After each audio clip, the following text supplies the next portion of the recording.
চাচা আমায় তার কাছে রাখে। রহিম চাচা এই বস্তিতে থাকে, আর পাগলিটাকে কোথাও খুঁজে পাওয়া যায়নি। চাচা খুঁজছিল অনেক, না পেয়ে তখন থেকেই আমায় রহিম চাচার কাছে রেখেছিল।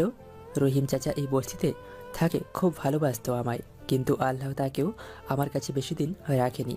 6 বছর পর মৃত্যু হয়েছে, তারপর থেকে একাই ছিলাম। মাঝে মাঝে খুব কষ্ট লাগতো। সবার বাবা মা আছে, আর আমার কে আছে তা জানি না। প্রতিটি ঈদের দিন কান্না করতাম। সবাই ঈদের দিন গিয়ে আব্বু আম্মুর সাথে বসে খাবার খায়, আর আমি কান্না করতাম। বাসায় যেতেও কষ্ট লাগতো, কারণ বাসাটা ফাঁকা। মাঝে মাঝে নিজেকে শেষ করে দিতে চাইতাম, কিন্তু কেন জানি পারিনি। তখন থেকে রিক্সা চালিয়ে নিজের জীবন চালাতাম, সাথে লেখাপড়া করতাম। একদিন রাতে রিক্সা নিয়ে বাসায় আসার সময় জঙ্গলে একটা বাচ্চা শিশুর কান্নার শব্দ পাই। তারপর সাহস করে গিয়ে দেখি একটা মেয়ে। তারপর সেখান থেকে নিয়ে এসেছিলাম বাসায়। আল্লাহ মনে হয় কষ্টগুলোকে একটু কমানোর জন্য আমার কাছে পাঠিয়েছে। সকালে দেখার পর বস্তির অনেক মানুষ বলছে তাদের এই মেয়েটাকে দিয়ে দিতে, কিন্তু আমি দেইনি। আমার বোন বলে দিয়েছি, আর নাম দিয়েছিলাম লিমা। বোনটা একটু কাঁদেনি, ছোট্টবেলা আমার কোলে সব সময় থাকতো। অনেক কষ্টে দিন কাটছিল লিমাকে নিয়ে। যেখানে যা পেয়েছি খেয়েছি, তবুও বোনটাকে নিজের থেকে আলাদা করিনি। যখন ও একটু বড় হলো, তখন আবার রিক্সা চালাতে লাগলাম। এখন আমি সবেমাত্র এন্টারে উঠলাম, এখনও ভর্তি হয়নি, কলেজ খুলেনি বলে। আর বোনটা স্কুলে যেতে চায় না, অনেক কষ্টে প্রথম শ্রেণীতে ভর্তি করেছি।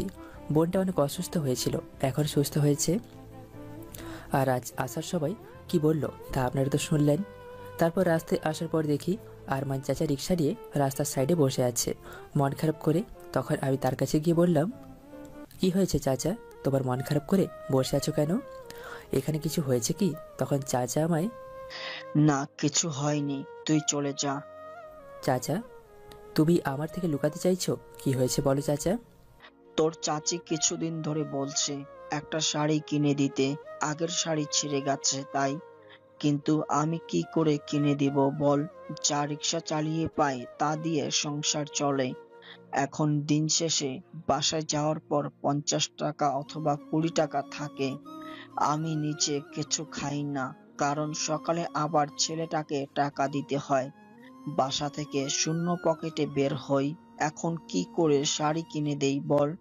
আসার সময় ঝগড়া করেছে এই নিয়ে তোর চাচি, আর বলেছে আজ একটা শাড়ি নিয়ে তারপর বাসায় যেতে। চাচা কান্না করে বলল, কান্না করো না চাচা, শান্ত হও তুমি। জানিস, মাঝে মাঝে সকালে বাসা থেকে না খেয়ে তারপর রিক্সা নিয়ে বের হয়ে যাই, কারণ খাবার থাকে না ঘরে। তবুও কষ্ট করে রিক্সা চালাই না খেয়ে। খুব কষ্ট হয়, তবুও ওদের কথা ভেবে চালাই। চাচা কান্না করে বলল, আমি চুপ করে শুনছিলাম। কি বলবো আমি, বলার ভাষা খুঁজে পাচ্ছি না। তখন চাচা আবারও বলল, আমার ছেলেটা আজ 10-15 দিন ধরে বলছে গরুর মাংস দিয়ে ভাত খাবে, মাংস নিয়ে আসতে, কিন্তু আমি পারিনি এখনো কিনে খাওয়াতে। চাচা কান্না করে বলল। তখন আমি বললাম, চাচা মন খারাপ করো না, কষ্ট হলেও কিচ্ছু করার নেই। গরিব মানুষের ভাগ্যটাই এমন, সব কিছু কপালে জোটে না। এত কষ্ট করে বেঁচে থাকতে ইচ্ছে করে না, জানিস। চাচা এমন কথা বলছো কেন? কি বলবো বল? ছেলেটা প্রতিদিন একটা না একটা কিছু বলে কিনে নিয়ে যেতে, কিন্তু আমি পারি না নিয়ে যেতে। আর রোজ মিথ্যা কথা বলি পরে কিনে দিব। এটা দোকানে নাই, শেষ হয়ে গেছে, এটা ওটা বলে শান্ত করি। তোর চাচিও মাঝে মাঝে অনেক কিছু বলে নিয়ে যেতে, কিন্তু নিয়ে যেতে পারি না। চাচা শোনো, তুমি এই রৌদ্র বৃষ্টির মাঝে সারাদিন কার জন্য রিক্সা চালাও বলো? তুমি রিক্সা চালাও যাতে তোমার পরিবারের মুখে 3 বেলা কিছু খাবার দিতে পারো। একমাত্র গরিব মানুষেরা বুঝতে পারে 3 বেলা খাবারের জন্য কতটা কষ্ট করতে হয়। আমি সেটা বুঝতে পারছি। আমিও তো তোমার মতো একজন। তোমার পরিবারকে তুমি যা দিয়েছো, খেয়েছে, মাঝে মাঝে ভালো কিছু খাওয়ার জন্য আবদার করবে তোমার কাছে। আর তোমার সামর্থ্য যতটুকু আছে ততটুকুই নিয়ে যাও, দেখবে তাতেই খুব খুশি হয়ে গেছে। তুমি সারাদিন রিক্সা চালিয়ে বাসায় ফেরার সময় ভাবো কি নিয়ে যাবে, আর তোমার পরিবার তোমার ফেরার অপেক্ষায় বসে থাকে কি নিয়ে আসবে তুমি। চাচা ভেঙে পড়ো না, এখন কষ্টে তোমার চোখের পানি পড়ছে। একদিন তুমি সুখের জন্য কান্না করবে। গরিব মানুষের স্বপ্ন অনেক আছে, কিন্তু পূরণ করার সামর্থ্য নেই। বুকে হাজারো কষ্ট আছে, কিন্তু কেউ দেখার মতো নেই। কষ্টগুলো প্রকাশ করতে চায়, কিন্তু করার মতো ভাষা হয়তো তার নেই। মুখে হাসিটা থাকে, ভেতরে কষ্টগুলো চাপা দিয়ে রাখে। আর সবশেষে ভালো আছি এটাই বলে। তারপর চাচা বলল, দোয়া করিস আল্লাহ যেন এই কষ্টটা সারা জীবন না দেয়।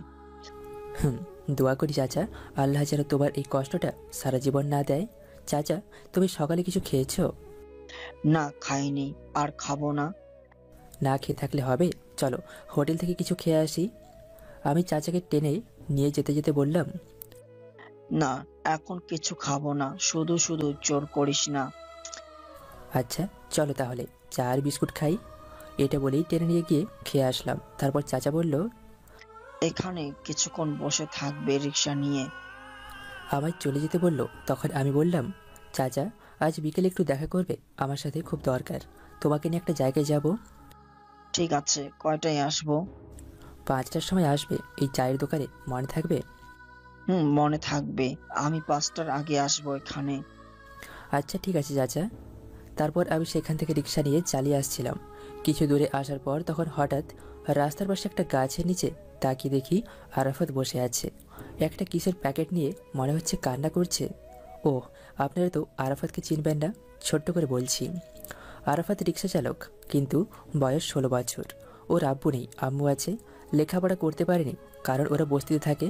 তখন আমি কাছে গিয়ে বললাম, কী রে, তুই এখানে বসে আছিস কেন? রিক্সা চালাবি না আজ? ভাইয়া, চালাবো। তাহলে এখানে বসে আছিস কেন? তোর হাতে এটা কিসের প্যাকেট বলতো? আর মনে হচ্ছে কান্না করছিস, কিছু হয়েছে বলতো? ভাইয়া, হয়েছে। কি হয়েছে বলতো? সেদিন আমার একটা বন্ধু ফেসবুক চালাচ্ছিল, তখন সামনে একটা ফোন আসলো, খুব পছন্দ হয়েছিল, যার দাম 2650 টাকা। বাসায় যাওয়ার পর আম্মুকে বললো একটা ফোন লাগবে। আগের নোকিয়া ফোনটা নষ্ট হয়ে গেছে পানিতে পড়ে, তাই ভাবলাম কম দামে এই ফোনটা অ্যান্ড্রয়েড কিনে ফেলি। গত 6 মাসে আমি 2500 টাকা কষ্ট করে জমিয়েছিলাম লুকিয়ে লুকিয়ে, তারপর সেটা নিয়ে ফোন অর্ডার দিয়েছিল, কিন্তু আজ যখন নিয়ে আসি তখন এটা দিয়েছে। ভিতরে খুলে দেখো তুমি। তখন আমি খুলে দেখি একটা নষ্ট বাটন ফোন। তখন আমি বললাম, এ কি, এটা তো নষ্ট বাটন ফোন, তুই ফোন করে কিছু বলিস নাই? জিজ্ঞাসা করেছি, তখন এটা বলল ভুল করে এসে গেছে। তারপর এটা বলে ফোন কেটে বন্ধ করে রেখেছে। ভাইয়া, অনেক কষ্টের টাকা এগুলো, অনেক দিন জমিয়ে সব শেষ করে দিল আমার। আরাফাত কান্না করতে লাগলো এটাই বলে। তুই এই অনলাইনে ফোন অর্ডার দিতে গেলি কেন? একটা মোবাইল ফোনের দোকান থেকে কিনে নিয়ে আসতি। তারপর ওকে বুঝিয়ে শান্ত করে বাসায় পাঠিয়ে দিলাম। হায় রে মানুষ, এত কষ্টের টাকা মেরে দিল, কতদিন এই টাকা আর খেতে পারবে ওরা? তারপর আমি সেখানে এসে পড়লাম, রিক্সা চালিয়ে আসছিলাম।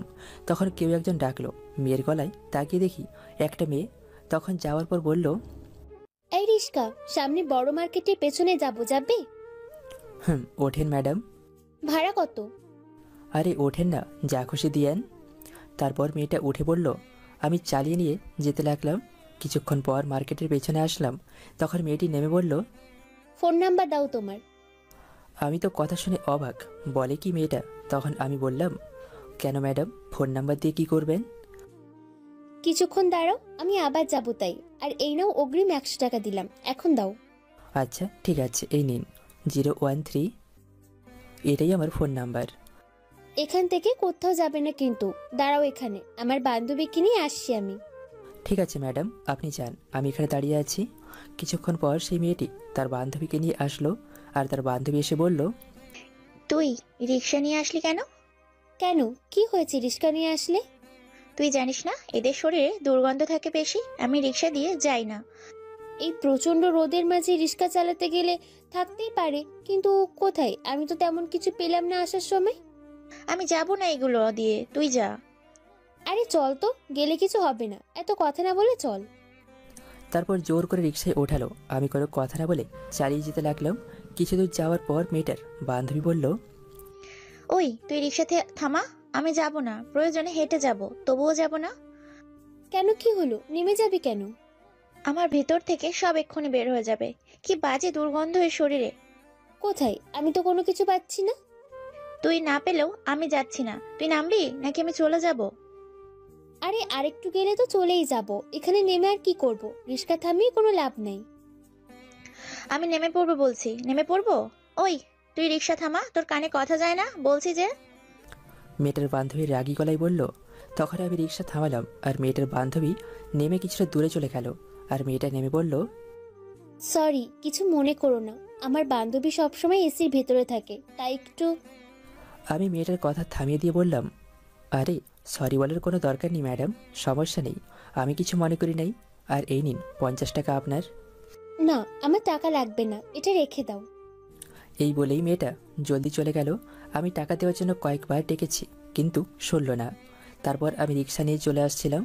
কিছু দূর যাওয়ার পর তখন একটা মধ্যবয়স্ক লোক আমায় ডাকলো। কাছে যাওয়ার পর বলল, পুরনো মার্কেট যাবে? তখন আমি বললাম ওঠার জন্য। ওঠার পর তাকে নিয়ে যাচ্ছিলাম, তখন সেই লোকটার ফোনে কল আসলো।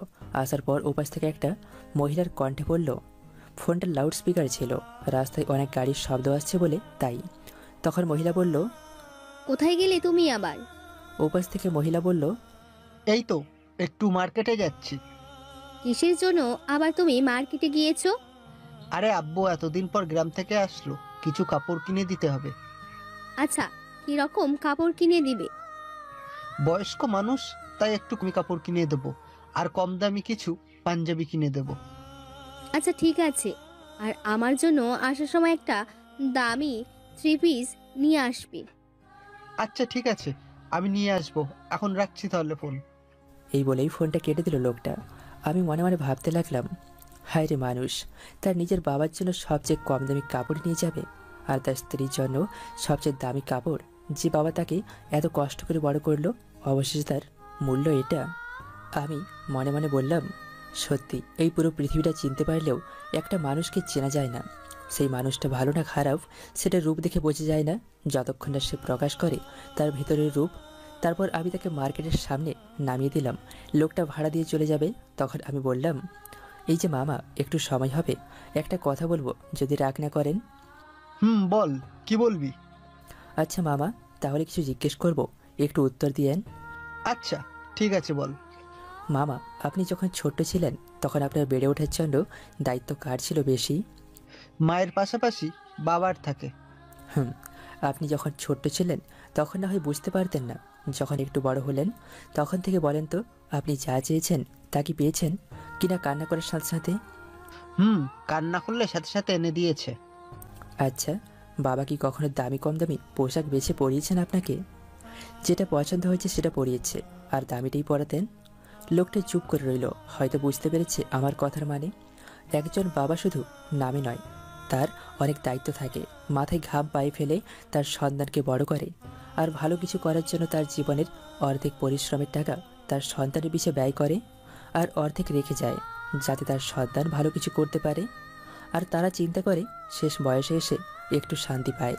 মামা, একটা কথা বলছি, বাবা মা সারা জীবন তো আর বেঁচে থাকবে না, একদিন না একদিন এই পৃথিবী থেকে বিদায় নেবে, আর কোনোদিন ফিরে আসবে না। বাবা মাকে যদি কাপড় কিনে দিন তাহলে ভালোটাই দিন। জানেন আমার বাবা মা আছে কিনা তা জানি না, খুব কষ্ট লাগে যদি একটা বার মা বাবাকে দেখতে পারতাম। আমার মা বাবাকে থাক, আর কিছু বলার নেই। মামা, সময় নষ্ট করলাম, আমার কথায় কষ্ট পেয়ে থাকলে ক্ষমা করে দেবেন। আমার কথা শুনে লোকটা মাথা নিচু করে আছে, কোনো কথা বলল না। তারপর আমি সেখান থেকে চলে আসলাম। দুপুর পর্যন্ত রিক্সা চালিয়ে বোনটার জন্য কিছু চকলেট নিয়ে বাসার উদ্দেশ্যে রওনা দিলাম। রিক্সা নিয়ে বস্তিতে চলে গেলাম।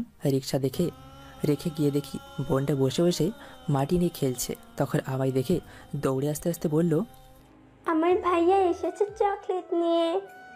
তখন আমার কাছে এসে বলল, ভাইয়া, চকলেট কই? দাও, জলদি দাও, আমি খাবো। তখন আমি দুষ্টুমি করে বললাম, ইস, আমার একটুও মনে ছিল না চকলেট নিয়ে আসতে, এখন কি হবে? সত্যি তুমি আমার জন্য চকলেট নিয়ে আসোনি? বোনটা মন খারাপ করে নিচের দিকে তাকিয়ে বলল। তখন আমি চকলেটগুলো বের করে সামনে দিয়ে বললাম, এই যে তোর চকলেট। আমার বোনটা চকলেট খাবে আর আমি নিয়ে আসবো না, তা কী করে হয়? আমি চকলেটগুলো দিয়ে বললাম। চকলেটগুলো পেয়ে খুশিতে লাফাতে লাগলো আর দৌড়ে ঘরে যেতে লাগলো। বোনটার হাসি মুখ দেখলে নিমেষেই সব কষ্টগুলো লুকিয়ে যায়। কিন্তু মা বাবাকে না পাওয়ার কষ্ট সব সময় থাকবে। জানি না আমার মা বাবা বেঁচে আছে কি না, কেমন আছে তাও জানি না। তারপর আমি ফ্রেশ হয়ে ঘরে চলে গেলাম। গিয়ে সকালে রান্না করা খাবারগুলো গরম করে ঘরে নিয়ে গেলাম। বোনটা বসে বসে চকলেট খাচ্ছে। তখন আমি বললাম, চকলেট খেলে হবে, গোসল করতে হবে না, চল তোকে গোসল করিয়ে দেই, তারপর খাবার খাইয়ে দেবো। তোমার গোসল করে দিতে হবে না, আমি নিজেই গোসল করতে পারবো। তাই নাকি? একা একা গোসল করতে পারবি? হুম, পারবো। আমি অনেক বড় হয়েছি এখন। বা, এখনও নিজের হাতে খাবার খেতে পারে না, ভালো করে কথা বলতে পারে না, অনেক বড় হয়ে গেছে আমার বোন। খুব ভালো, তাহলে চল আমি বালতিতে পানি দিচ্ছি। হুম, আমি আর ছোট নেই, অনেক বড় হয়ে গেছি, চলো। তারপর এক বালতি পানি দিয়ে দাঁড়িয়ে আছি, তখন বোন বলল, তুমি যাও, আমি গোসল করে আসছি। ঠিক আছে আমি চলে যাচ্ছি, তুই গোসল করে আয়। এটা বলেই আমি চলে আসছিলাম। কিছুক্ষণ পর বোনটা ডাকতে লাগলো। আমি জানি একা গোসল করতে পারবে না। যাওয়ার পর বলল, ভাইয়া, তুমি গোসল করিয়ে দাও। তারপর আমি আর কিছু না বলে গোসল করে দিয়ে নিয়ে চলে আসলাম। তারপর ঘরে এসে একটা প্লেটে ভাত নেওয়ার পর বোনটা বলল, ভাইয়া, আজ আমি তোমায় খাইয়ে দিব, দাও, আমার কাছে দাও। না রে বোন, থাক, তোর কষ্ট করে খাইয়ে দিতে হবে না, আমি তোকে খাইয়ে দিচ্ছি আর নিজেও খাচ্ছি। না, আমি তোমায় খাইয়ে দিব, দাও বলছি, আমার কাছে খাবার দাও। আচ্ছা ঠিক আছে, দিচ্ছি, এত রাগ করার কি আছে। তারপর খাবারের প্লেট দিয়ে দিলাম বোনটার কাছে। তখন বোনটা হাতে অল্প কিছু ভাত নিয়ে বলল, আমার লক্ষ্মী ভাইয়া, নাও ভাইয়া, হা করো, খেয়ে নাও জলদি এখন। আমি চুপ করে তাকিয়ে আছি। নিমেষেই চোখের পানি ঝরে পড়তে লাগলো। কতটা বছর পর আমায় এমন আদর করে খাইয়ে দিচ্ছে। মায়ের কথা খুব মনে পড়ছে। এখনও মায়ের হাতে খাবার খাইনি। আল্লাহ মনে হয় তা আমার ভাগ্যে রাখেনি। আজ যদি মা বাবা থাকতো তাহলে কত আদর যত্ন করতো। যার মা বাবা নেই সেই বুঝতে পারে সে কতটা একা। বোনটা আছে বলে এখনও হয়তো বেঁচে আছি। কথাগুলো ভাবতে ভাবতে চোখের জলগুলো ঝরে পড়তে লাগলো। এই পৃথিবীতে হাজার কোটি লোকের বসবাস, তার মধ্যে দুটি মানুষ যদি হারিয়ে যায়, মা এবং বাবা, তাহলে এই পৃথিবীতে তুমি একা। মা বাবা না থাকলে যতই কাছের মানুষ থাকুক না কেন, পুরো পৃথিবীটাই ফাঁকা লাগবে। তখন বোনটা দেখলো আমি কান্না করছি। বোনটা দাঁড়িয়ে আছে জামা দিয়ে, আমার চোখের পানি মুছে দিল আর বলল, তুমি ভালো না, একবার পচা, তুমি কান্না করো কেন? তুমি তো আমার খাবার খাইয়ে দাও, কোথায়? তখন আমি তো কান্না করি না, এখন কান্না না করে সুন্দর করে খাও। কি বলবো আমি বোনটাকে, কোনো ভাষা খুঁজে পাচ্ছি না। তখন বোনটার কপালে একটা চুমু দিয়ে জড়িয়ে ধরে কান্না করে বললাম, খাইয়ে দে, আর কান্না করবো না। কোথায় তুমি কান্না থামালে? তুমি তো কান্না করছো এখনো। আমি কিছু বলার আগেই লিমা বলল, শুনো ভাইয়া, আমাদের বাসার পিছনে একটা কালো ভূত আছে, ইয়া বড় বড় দাঁত, ভয়ঙ্কর চেহারা। সেই ভূত যদি কেউ খাবার না খায়, কান্না করে কেউ, তাহলে ভূত এসে নিয়ে যাবে তাকে। এখন কান্না না করে সুন্দর করে খেয়ে নাও তুমি, নয়তো কালো ভূত এসে নিয়ে যাবে তোমায়। কথাটা শুনেই ফিক করে হেসে দিলাম। আমি প্রতিদিন এটা বলে ভয় দেখিয়ে খাবার খাইয়ে দেই, এখন আমায় ভয় দেখাচ্ছে খাওয়ানোর জন্য। আচ্ছা আর কান্না করবো না, খাইয়ে দে। তখন বোনটা খাইয়ে দিতে লাগলো। এই ছোট্ট ছোট্ট হাতে অল্প ভাত মুখে দিলেও এটাই অনেক বেশি আমার জন্য। আমি কিছু খেয়ে তারপর বোনটাকে খাইয়ে দিলাম। খাওয়া দাওয়া শেষ করে 3টা পর্যন্ত বাসায় থেকে বোনটাকে রেখে চলে আসলাম। চাচির জন্য একটা শাড়ি কিনে দেবো, তার শাড়ি ছিঁড়ে গেছে। চাচার কাছে টাকা নেই, তাই আমি একটা কিনে দেই। আমার কাছে অল্প টাকা আছে, সেটা দিয়ে একটা কিনে দেবো। রিক্সা নিয়ে চলে গেলাম পুরনো মার্কেট। সেখানে গিয়ে একটা গজ কাপড় দোকানে বসলাম একটু কিছুক্ষণের জন্য, কারণ চাচাকে বলেছি আসতে এখানে। আমি দোকানটাতে বসেছিলাম, তখন একটা বয়স্ক লোক আসলো এই দোকানে কাপড় কিনতে। এসে দোকানদারকে বলল, বাবা, আমার একটা মোটা কাপড় দাও তো। দোকানদার ছেলেটার বয়স কম একেবারে। তখন ছেলেটা বলল, কি করবেন চাচা মোটা কাপড় দিয়ে? রাতে একটু শীত করে, তাই একটু কম দামে মোটা কাপড় কিনে সেটা ওপর দিয়ে শুয়ে থাকবো। ও, আপনি কোথায় থাকেন চাচা? রাস্তায় থাকি, এখন মোটা কাপড় আছে, থাকলে দাও। আমি লোকটার কথা শুনে অবাক হয়ে গেছি। একমাত্র গরিব মানুষগুলো বুঝতে পারে কেমন করে তার জীবনটা গড়া। গরিব মানুষের ঘরে একটু সুখ আনতে কতটা লড়াই করে জীবনের সাথে, অনেক কষ্ট করতে হয়। তখন দোকানের ছেলেটা বলল, আছে, গজ 40 টাকা পড়বে। আচ্ছা ঠিক আছে, দাও 3 গজ। আচ্ছা চাচা, আপনি কি করেন রাস্তায়, আর কোথায় থেকে এসেছেন? আমি গ্রামের মানুষ, গ্রামে কাজ পাচ্ছিলাম না বলে ঢাকায় আসছিলাম একটা কাজ খুঁজতে, কিন্তু পাইনি। আসার সময় 1500 টাকা ছিল আমার কাছে, সেইটা নিয়ে আসছি। আমার একটা মেয়ে আছে, আসার সময় বলে দিয়েছে একটা কম্বল নিয়ে যেতে, সামনে শীত, তাই বলে দিয়েছে। আমি আর 5 দিন থেকে চলে যাব, কিছু টাকা আছে, সেটা দিয়ে আর 5 দিন কাটবে। তাই কম দামি কাপড় দিয়ে রাস্তায় থেকে চলে যাব কাজ না পেলে। এই পাতলা কাপড় দিয়ে থাকতে পারবেন আপনি? বাবা, কষ্ট হলেও থাকতে পারবো, সে ধৈর্য আছে এই গরিবের। এর চেয়ে ঠান্ডায় কিছু ছাড়াই কাটিয়ে দিয়েছি। চাচা, আপনি এত কষ্ট করে রাস্তায় থাকেন, আপনি বাসায় চলে যান। এত কষ্ট করে না থেকে ওখানে চলে যান। ছেলেটা আরও কিছু বলতে যাবে, তার আগে বয়স্ক লোকটা বলল, বাবা, আমি যদি বাসায় চলে যাই, কোনো কাজ না পাই, তাহলে আমার স্ত্রী আর মেয়ে না খেয়ে থাকবে। আমি না খেয়ে থাকতে রাজি আছি, কিন্তু আমার স্ত্রী আর মেয়েকে না খাইয়ে কি করে রাখবো? নিজে কষ্টে থাকলেও আমার পরিবারকে কোনো কষ্টে থাকতে দেব না। তখন ছেলেটা চুপ হয়ে গেল কথাগুলো শুনে। এমন হাজারো মানুষ আছে যারা নিজের পরিবারের কথা চিন্তা করে নিজের কথা না ভেবে 3 বেলা খাবারের জন্য, একটু সুখের জন্য এমন হাজারো কষ্ট বুকে চাপা দিয়ে রাখে, সব সহ্য করে যাতে তার পরিবার একটু সুখের হাসিটা হাসে। তখন বয়স্ক লোকটা কাপড় নিয়ে চলে গেল টাকা দিয়ে। আমি শুধু শুনছিলাম তার কথা আর তাকিয়ে দেখছিলাম কথাগুলো। শুনে খুব কষ্ট লাগলো। আমার কাছে যদি কাজ থাকতো তাহলে কাজ দিতাম, কিন্তু আমি নিজেই রিক্সা চালাই। থাকার মতো ছোট্ট একটা ঘর আছে, একজন থাকা যায় সেখানে। আমি আর বোন থাকি, থাকার মতো জায়গা নেই যে তাকে দেব, কোনো ভাষা নেই তাকে কি বলবো। আর যদি কোটিপতির ছেলে থাকতাম তাহলে নিশ্চয়ই লোকটার জন্য কিছু করতাম।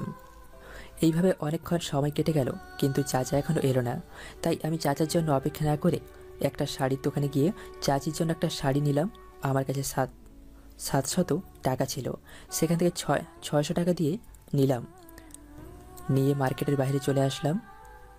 এসে চাচাকে ফোন দিলাম, রিসিভ করার পর বললাম, চাচা কোথায় তুমি এখনো? সেই কখন থেকে বসে আছি। ও, ভুলে গিয়েছিলাম, আমি তো মাত্র চায়ের দোকানে এসে বসলাম যেখানে তুই বলে গিয়েছিলি বসতে। আমি তোমায় তখন কি বলেছিলাম? পুরনো মার্কেট আসতে, আর তুমি গিয়ে চায়ের দোকানে বসে আছো। আচ্ছা তুমি বসো, আমি আসছি। আচ্ছা ঠিক আছে, আয়, আমি ক্লান্ত হয়ে গেছি, এখানে বসলাম, তুই আয়। তারপর আমি রিক্সা নিয়ে চলে আসছিলাম। হঠাৎ কিছু সামনে যেতেই দেখলাম সামনে সেই 100 টাকা দিয়ে চলে যাওয়া মেয়েটা পড়লো আর আমায় দেখে ডাকলো। তারপর কাছে যাওয়ার পর বলল, যাক, তাহলে পেয়ে গেলাম তোমাকে। অনেকক্ষণ ধরে অপেক্ষায় ছিলাম কখন আসবে। কিসের জন্য দাঁড়িয়ে আছেন বলুন তো? আমার জন্য। তোমার রিক্সা দিয়ে একটু ঘুরে ফিরে আসবো। আমি এখন কোথাও যাব না, সরি, আপনি অন্য কোনো রিক্সা নিয়ে যান। তাহলে যাবে না তুমি? আমি তোমার জন্য দাঁড়িয়ে আছি সেই কখন থেকে। দেখুন আমি যাব না, আমার কাজ আছে। একজনের জন্য শাড়ি কিনেছি, তাকে দিতে হবে, আর বাসায় চলে যেতে হবে। আজ নয়, আগামীকাল যদি পারি তাহলে যাব।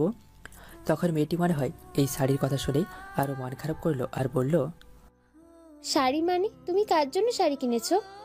কি ব্যাপার, এই মেয়ের আবার কি হলো, এমন ব্যবহার করছে কেন? তখন মেয়েটি বলল, কি হলো বলো, কার জন্য কিনেছো?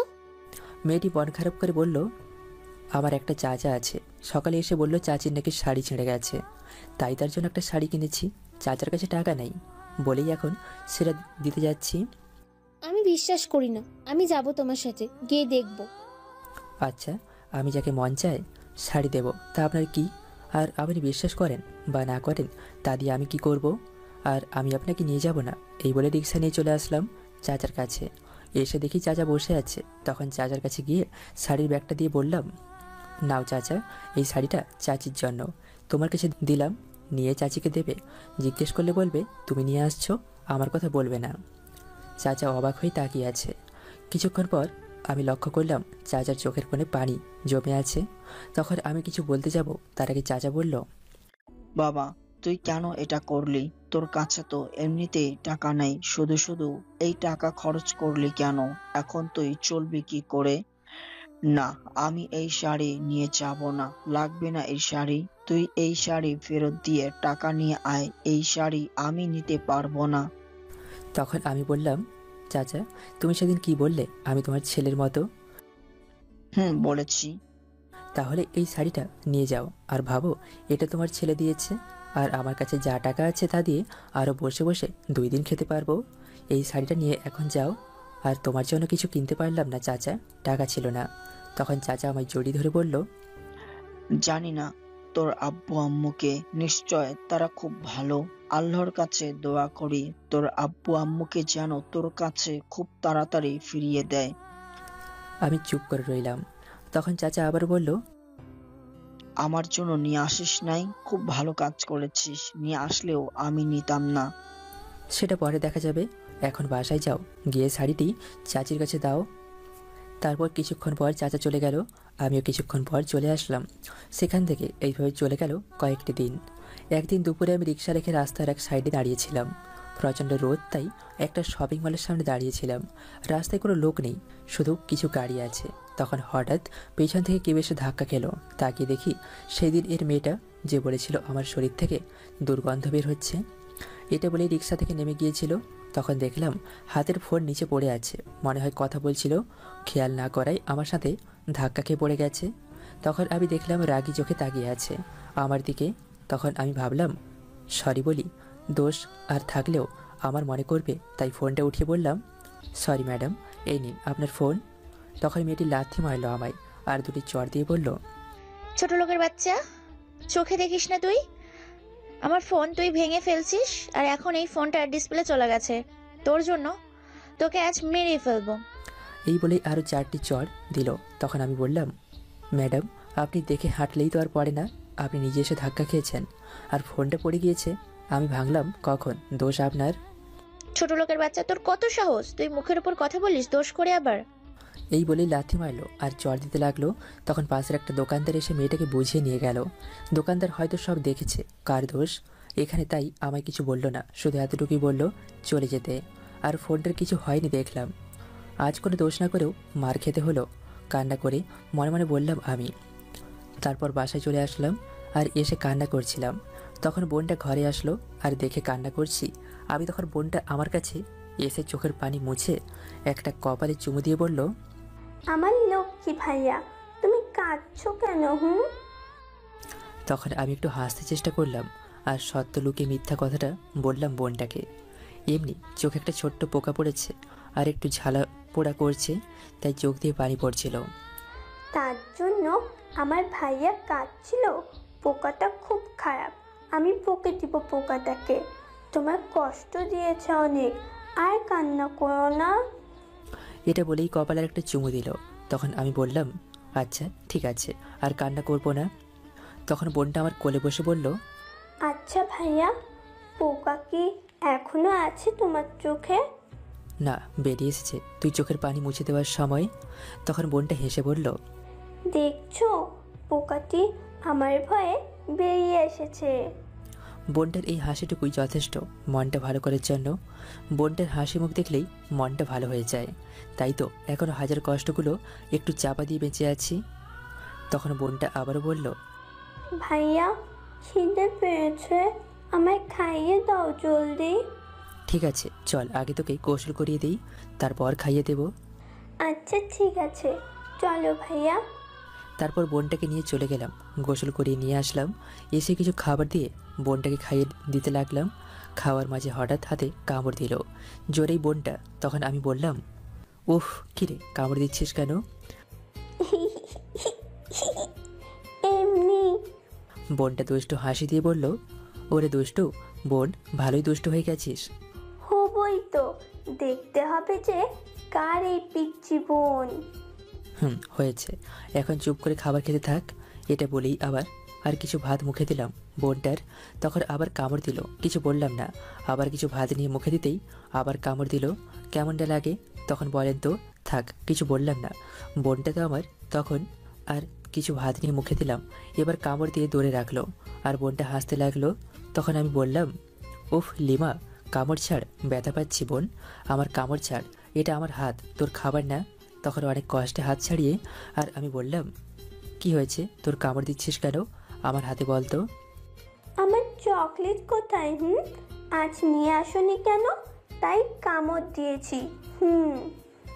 ও ভুলেই গিয়েছি, আজ একটু মনে ছিল না চকলেট নিয়ে আসতে তোর জন্য। তাই তো কামড় দিলাম, যাতে মনে থাকে, পরের বার আর ভুল না হয়। যদি ভুল হয় তাহলে এমন কামড় দিব, পরে বুঝতে পারবে আজ একটু কম দিলাম, পরের বার আরো বেশি করে দিব। আচ্ছা ঠিক আছে, আর ভুল হবে না, খুব মনে থাকবে। যেই কামড় দিয়েছিস খুব মনে থাকবে। মনে থাকে যেন। এই জন্য কেটে গেল কয়েকটি দিন। আজ কলেজে ভর্তি হতে যাব, তাই সকালে উঠে ফ্রেশ হয়ে রেডি হচ্ছিলাম কলেজে যাওয়ার জন্য। তখন বোনটা দেখে আমি রেডি হচ্ছি, তখন বোনটা আমায় বলল, ভাইয়া কোথায় যাও তুমি? কলেজে ভর্তি হতে যাচ্ছি, খুব তাড়াতাড়ি চলে আসবো, তুই ঘরে বসে থাক, আমি আসছি। আচ্ছা ঠিক আছে, যাও, আর আসার সময় আমার জন্য চকলেট নিয়ে আসবে। আচ্ছা ঠিক আছে, নিয়ে আসবো। তারপর চলে আসলাম। জানি না কত টাকা লাগবে ভর্তি হতে, আমার কাছে অল্প কিছু টাকা আছে। গিয়ে দেখি যদি ভর্তি হতে পারি তাহলে ভালো, আর না হতে পারলে আর লেখাপড়া করবো না, রিক্সা চালাবো। কলেজটা খুব ভালো, আমার বাসা থেকে কিছুটা দূরে। হেঁটে হেঁটে নিচের দিকে তাকিয়ে যাচ্ছিলাম, তখন হঠাৎ পেছন থেকে কেউ ওই বলে ডাকলো। আমি আর তাকালাম না, রাস্তায় অনেক মানুষ হতে পারে, অন্য কাউকে ডেকেছে। আমি হেঁটে যেতে লাগলাম, তখন দৌড়ে একটা মেয়ে আসলো আমার সামনে। আর এই মেয়েটা হচ্ছে সেদিন আমার রিক্সা দিয়ে ঘুরতে চাইছে সে। তখন মেয়েটা বলল, ওই তুমি কোথায় যাও? কলেজে ভর্তি হতে যাচ্ছি। ও, কোন কলেজে যাচ্ছ? এই সামনের এই কলেজে যাচ্ছি। ও, আমিও ওই কলেজেই যাচ্ছি। তোমাকে দেখলাম হেঁটে যাচ্ছ, তাই আমিও আসলাম। চলো, তোমার সাথে হেঁটে যাব। কেন, আপনি আমার সাথে হেঁটে যাবেন কেন? একটা রিক্সা নিয়ে চলে যান। না, আমি তোমার সাথে হেঁটে যাব, চলো। আর এখন থেকে আমায় তুমি করে বলবে, এই আপনি করে ডাকটা শুনতে ভালো লাগে না। আমার নাম মায়া, বুঝতে পারছো? আমি কিছু বলতে যাব, তার আগে মায়ের বান্ধবী আসলো তার গাড়ি নিয়ে, আর বলল, কিরে, তুই ওই ছোট লোকের সাথে হেঁটে যাচ্ছিস? নীলা চুপ কর, ছোট লোক কাকে বলছিস? সে একজন রিক্সা চালক, আর আমি তার সাথে হেঁটেই যাব। তুই চলে যা। ছি, তুই সামান্য এই রিক্সা চালক ছেলের সঙ্গে হেঁটে যাচ্ছিস? কি বাজে পোশাকের, শরীর থেকে দুর্গন্ধ আসছে, তোর শরীরে ময়লা আসবে। চলে আয় আমার গাড়িতে, এই ছোট লোকের কাছ থেকে। তখন মায়া বলল একটু রাগী গলায়, বলল, নীলা তুই চুপ কর। রিক্সা চালক হয়েছে বলে কি হয়েছে? সে কি মানুষ না? আর ছোট লোক কাকে বলছিস? সে গরিব, তাই রিক্সা চালাই পেটের ক্ষুধা মেটাতে। তাই বলে ছোট লোক বলে গালি দিচ্ছিস কেন? মানুষকে সম্মান দিতে শেখ। কি ব্যাপার, তুই ছোট লোকের পক্ষে কথা বলছিস কেন? ও ছোট লোক তাই বলছি। এইগুলো ছোট লোককে আমি দেখতে পারি না, শরীর থেকে কি দুর্গন্ধ বের হয়। আবার তো এদের দেখলেই ভেতর থেকে সব উল্টে আসে। নীলা তুই চলে যা, আমার রাগ হচ্ছে, আমি উল্টো পাল্টা কিছু বলে দিব। তখন নীলা চলে গেল, আর মায়া তাকিয়ে দেখে আমি চলে যাচ্ছি। তখন দৌড়ে আমার কাছে গেল আর হাঁটতে হাঁটতে বলল, নীলার কথাই কিছু মনে করো না, আসলে বড়লোক বাবার মেয়ে তো, তাই একটু অহংকারী। না, কিছু মনে করি নাই, ঠিকই বলছে, আমি তো ছোট লোক তাই বলছে। আবার তুমি সেই একই কথা বলছো, আর একবারও এই কথা বলবে না। তারপর আর কিছু না বলেই চলে আসলাম কলেজে। এসে প্রিন্সিপালের রুমে চলে আসলাম ভর্তি হতে। আসার পর শুনলাম ভর্তির জন্য 6,000 টাকা লাগবে, আর 500 টাকা এক্সট্রা দিতে হবে। তখন আমি প্রিন্সিপালের রুমে থেকে বেরিয়ে আসলাম। এসে হাঁটছি আর মনে মনে ভাবছি, এত টাকা কোথায় পাবো? এখন ভর্তি হতে 6,500 টাকা লাগবে, আরও বই কিনতে হবে, তার মানে অনেক টাকার প্রয়োজন। রিক্সা চালিয়ে কি এত টাকা পাওয়া যায়? যা পাই তা দিয়ে 3 বেলা খাবার জোটে না। সত্যি গরিবের ভাগ্যের সব কিছু মেলে না। থাক, লেখাপড়া করব না, এখানেই লেখাপড়া শেষ করে দিই, রিক্সা চালাই। আমি মনে মনে বললাম, মনে মনে ভাবছিলাম আর হেঁটে যাচ্ছিলাম। তখন হঠাৎ কারোর সাথে ধাক্কা লাগলো, তাকিয়ে দেখি নীলা আর রাগী দৃষ্টিতে তাকিয়ে আছে আমার দিকে। এখন সরি বললেও মারবে, না বললেও মারবে। একে তো আমি দেখতেই পারে না, সহ্য করতে পারে না, তার উপর আবার ধাক্কা লেগেছে। তখন আমি বললাম, সরি, আমি দেখে ধাক্কা দেইনি, ক্ষমা করে দেবেন আমায়। তখন নীলা ঠাস করে 2টি চড় দিয়ে বলল, উত্তর বাচ্চা, তুই ইচ্ছে করে ধাক্কা দিয়ে এইসব বলছিস? দেখে মেয়ে মানুষ দেখেই কি ধাক্কা দিতে মন চায়? ছোট লোকের বাচ্চা, আজ তোর হাত পা সব ভাঙবো। আমি ইচ্ছে করে ধাক্কা খাইনি, বিশ্বাস করুন, তবুও আমি ক্ষমা চাইছি। আর আপনি একটু দেখে হাঁটলেই হতো, তাহলে আর ধাক্কা লাগতো না। আমি কান্না ভেজা কণ্ঠে বললাম। কি, তোর এত সাহস, তুই ধাক্কা দিয়ে এখন বলছিস আমি দেখে হাঁটতে? তোকে আজ আমি... নীলা এটা বলেই আমার শার্ট ধরে শার্ট টেনে ছিঁড়ে ফেললো, ছিঁড়ে আরও দুটি চড় দিল আর ধাক্কা দিয়ে ফেলে দিল আমায় মাটিতে। আমি পড়ে যাওয়ার পর লাথি মারতে লাগলো। কলেজের অনেক ছাত্রছাত্রী এসে ভিড় জমিয়ে দেখতে লাগলো। আর নীলা লাথি মারতে মারতে বলল, ছোট লোকের বাচ্চা, খুব শখ মেয়ে মানুষের সাথে ধাক্কা খাবার, তাই না? নিজে ধাক্কা দিয়ে এখন বলছিস আমি দেখে হাঁটতে, আমার দোষ দিচ্ছিস। নীলা লাথি মারতে মারতে বলল, সরি, আমায় ক্ষমা করে দিন, দোষটা আমারই। আমি কান্না ভেজা কণ্ঠে বললাম, কোনো ক্ষমা নেই তোর। আমার এত সুন্দর শরীরটা তুই ময়লা করে ফেলেছিস, এখন বুঝতে পারবি তার ফল।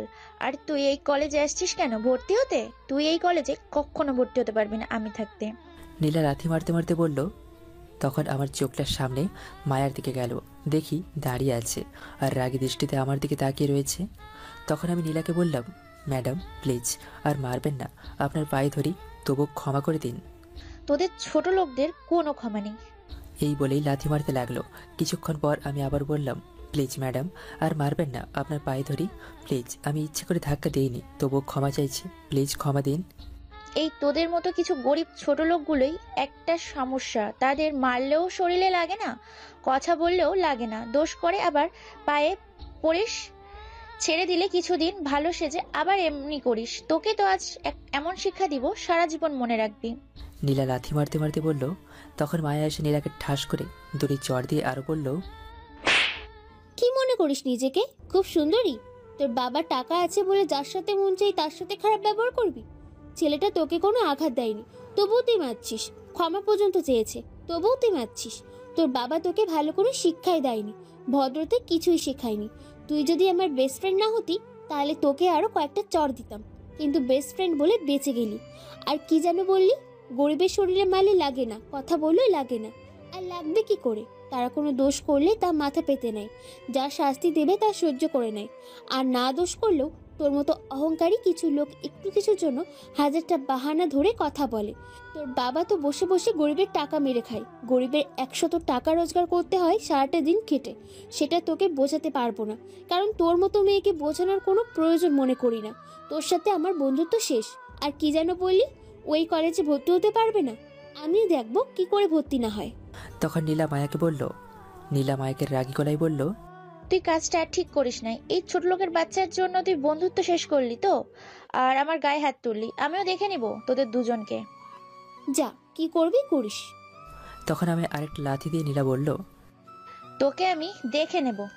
তখন মায়া ঠাস করে আরো দুটি চড় দিল নীলাকে আর বলল, তুই আবার লাথি মারছিস? তোর পা ভেঙে ফেলবো যদি আর একবার লাথি মারিস। তোকে আমি দেখে নেব। তখন নীলা চলে গেল। আমি মাটিতে পড়েছিলাম।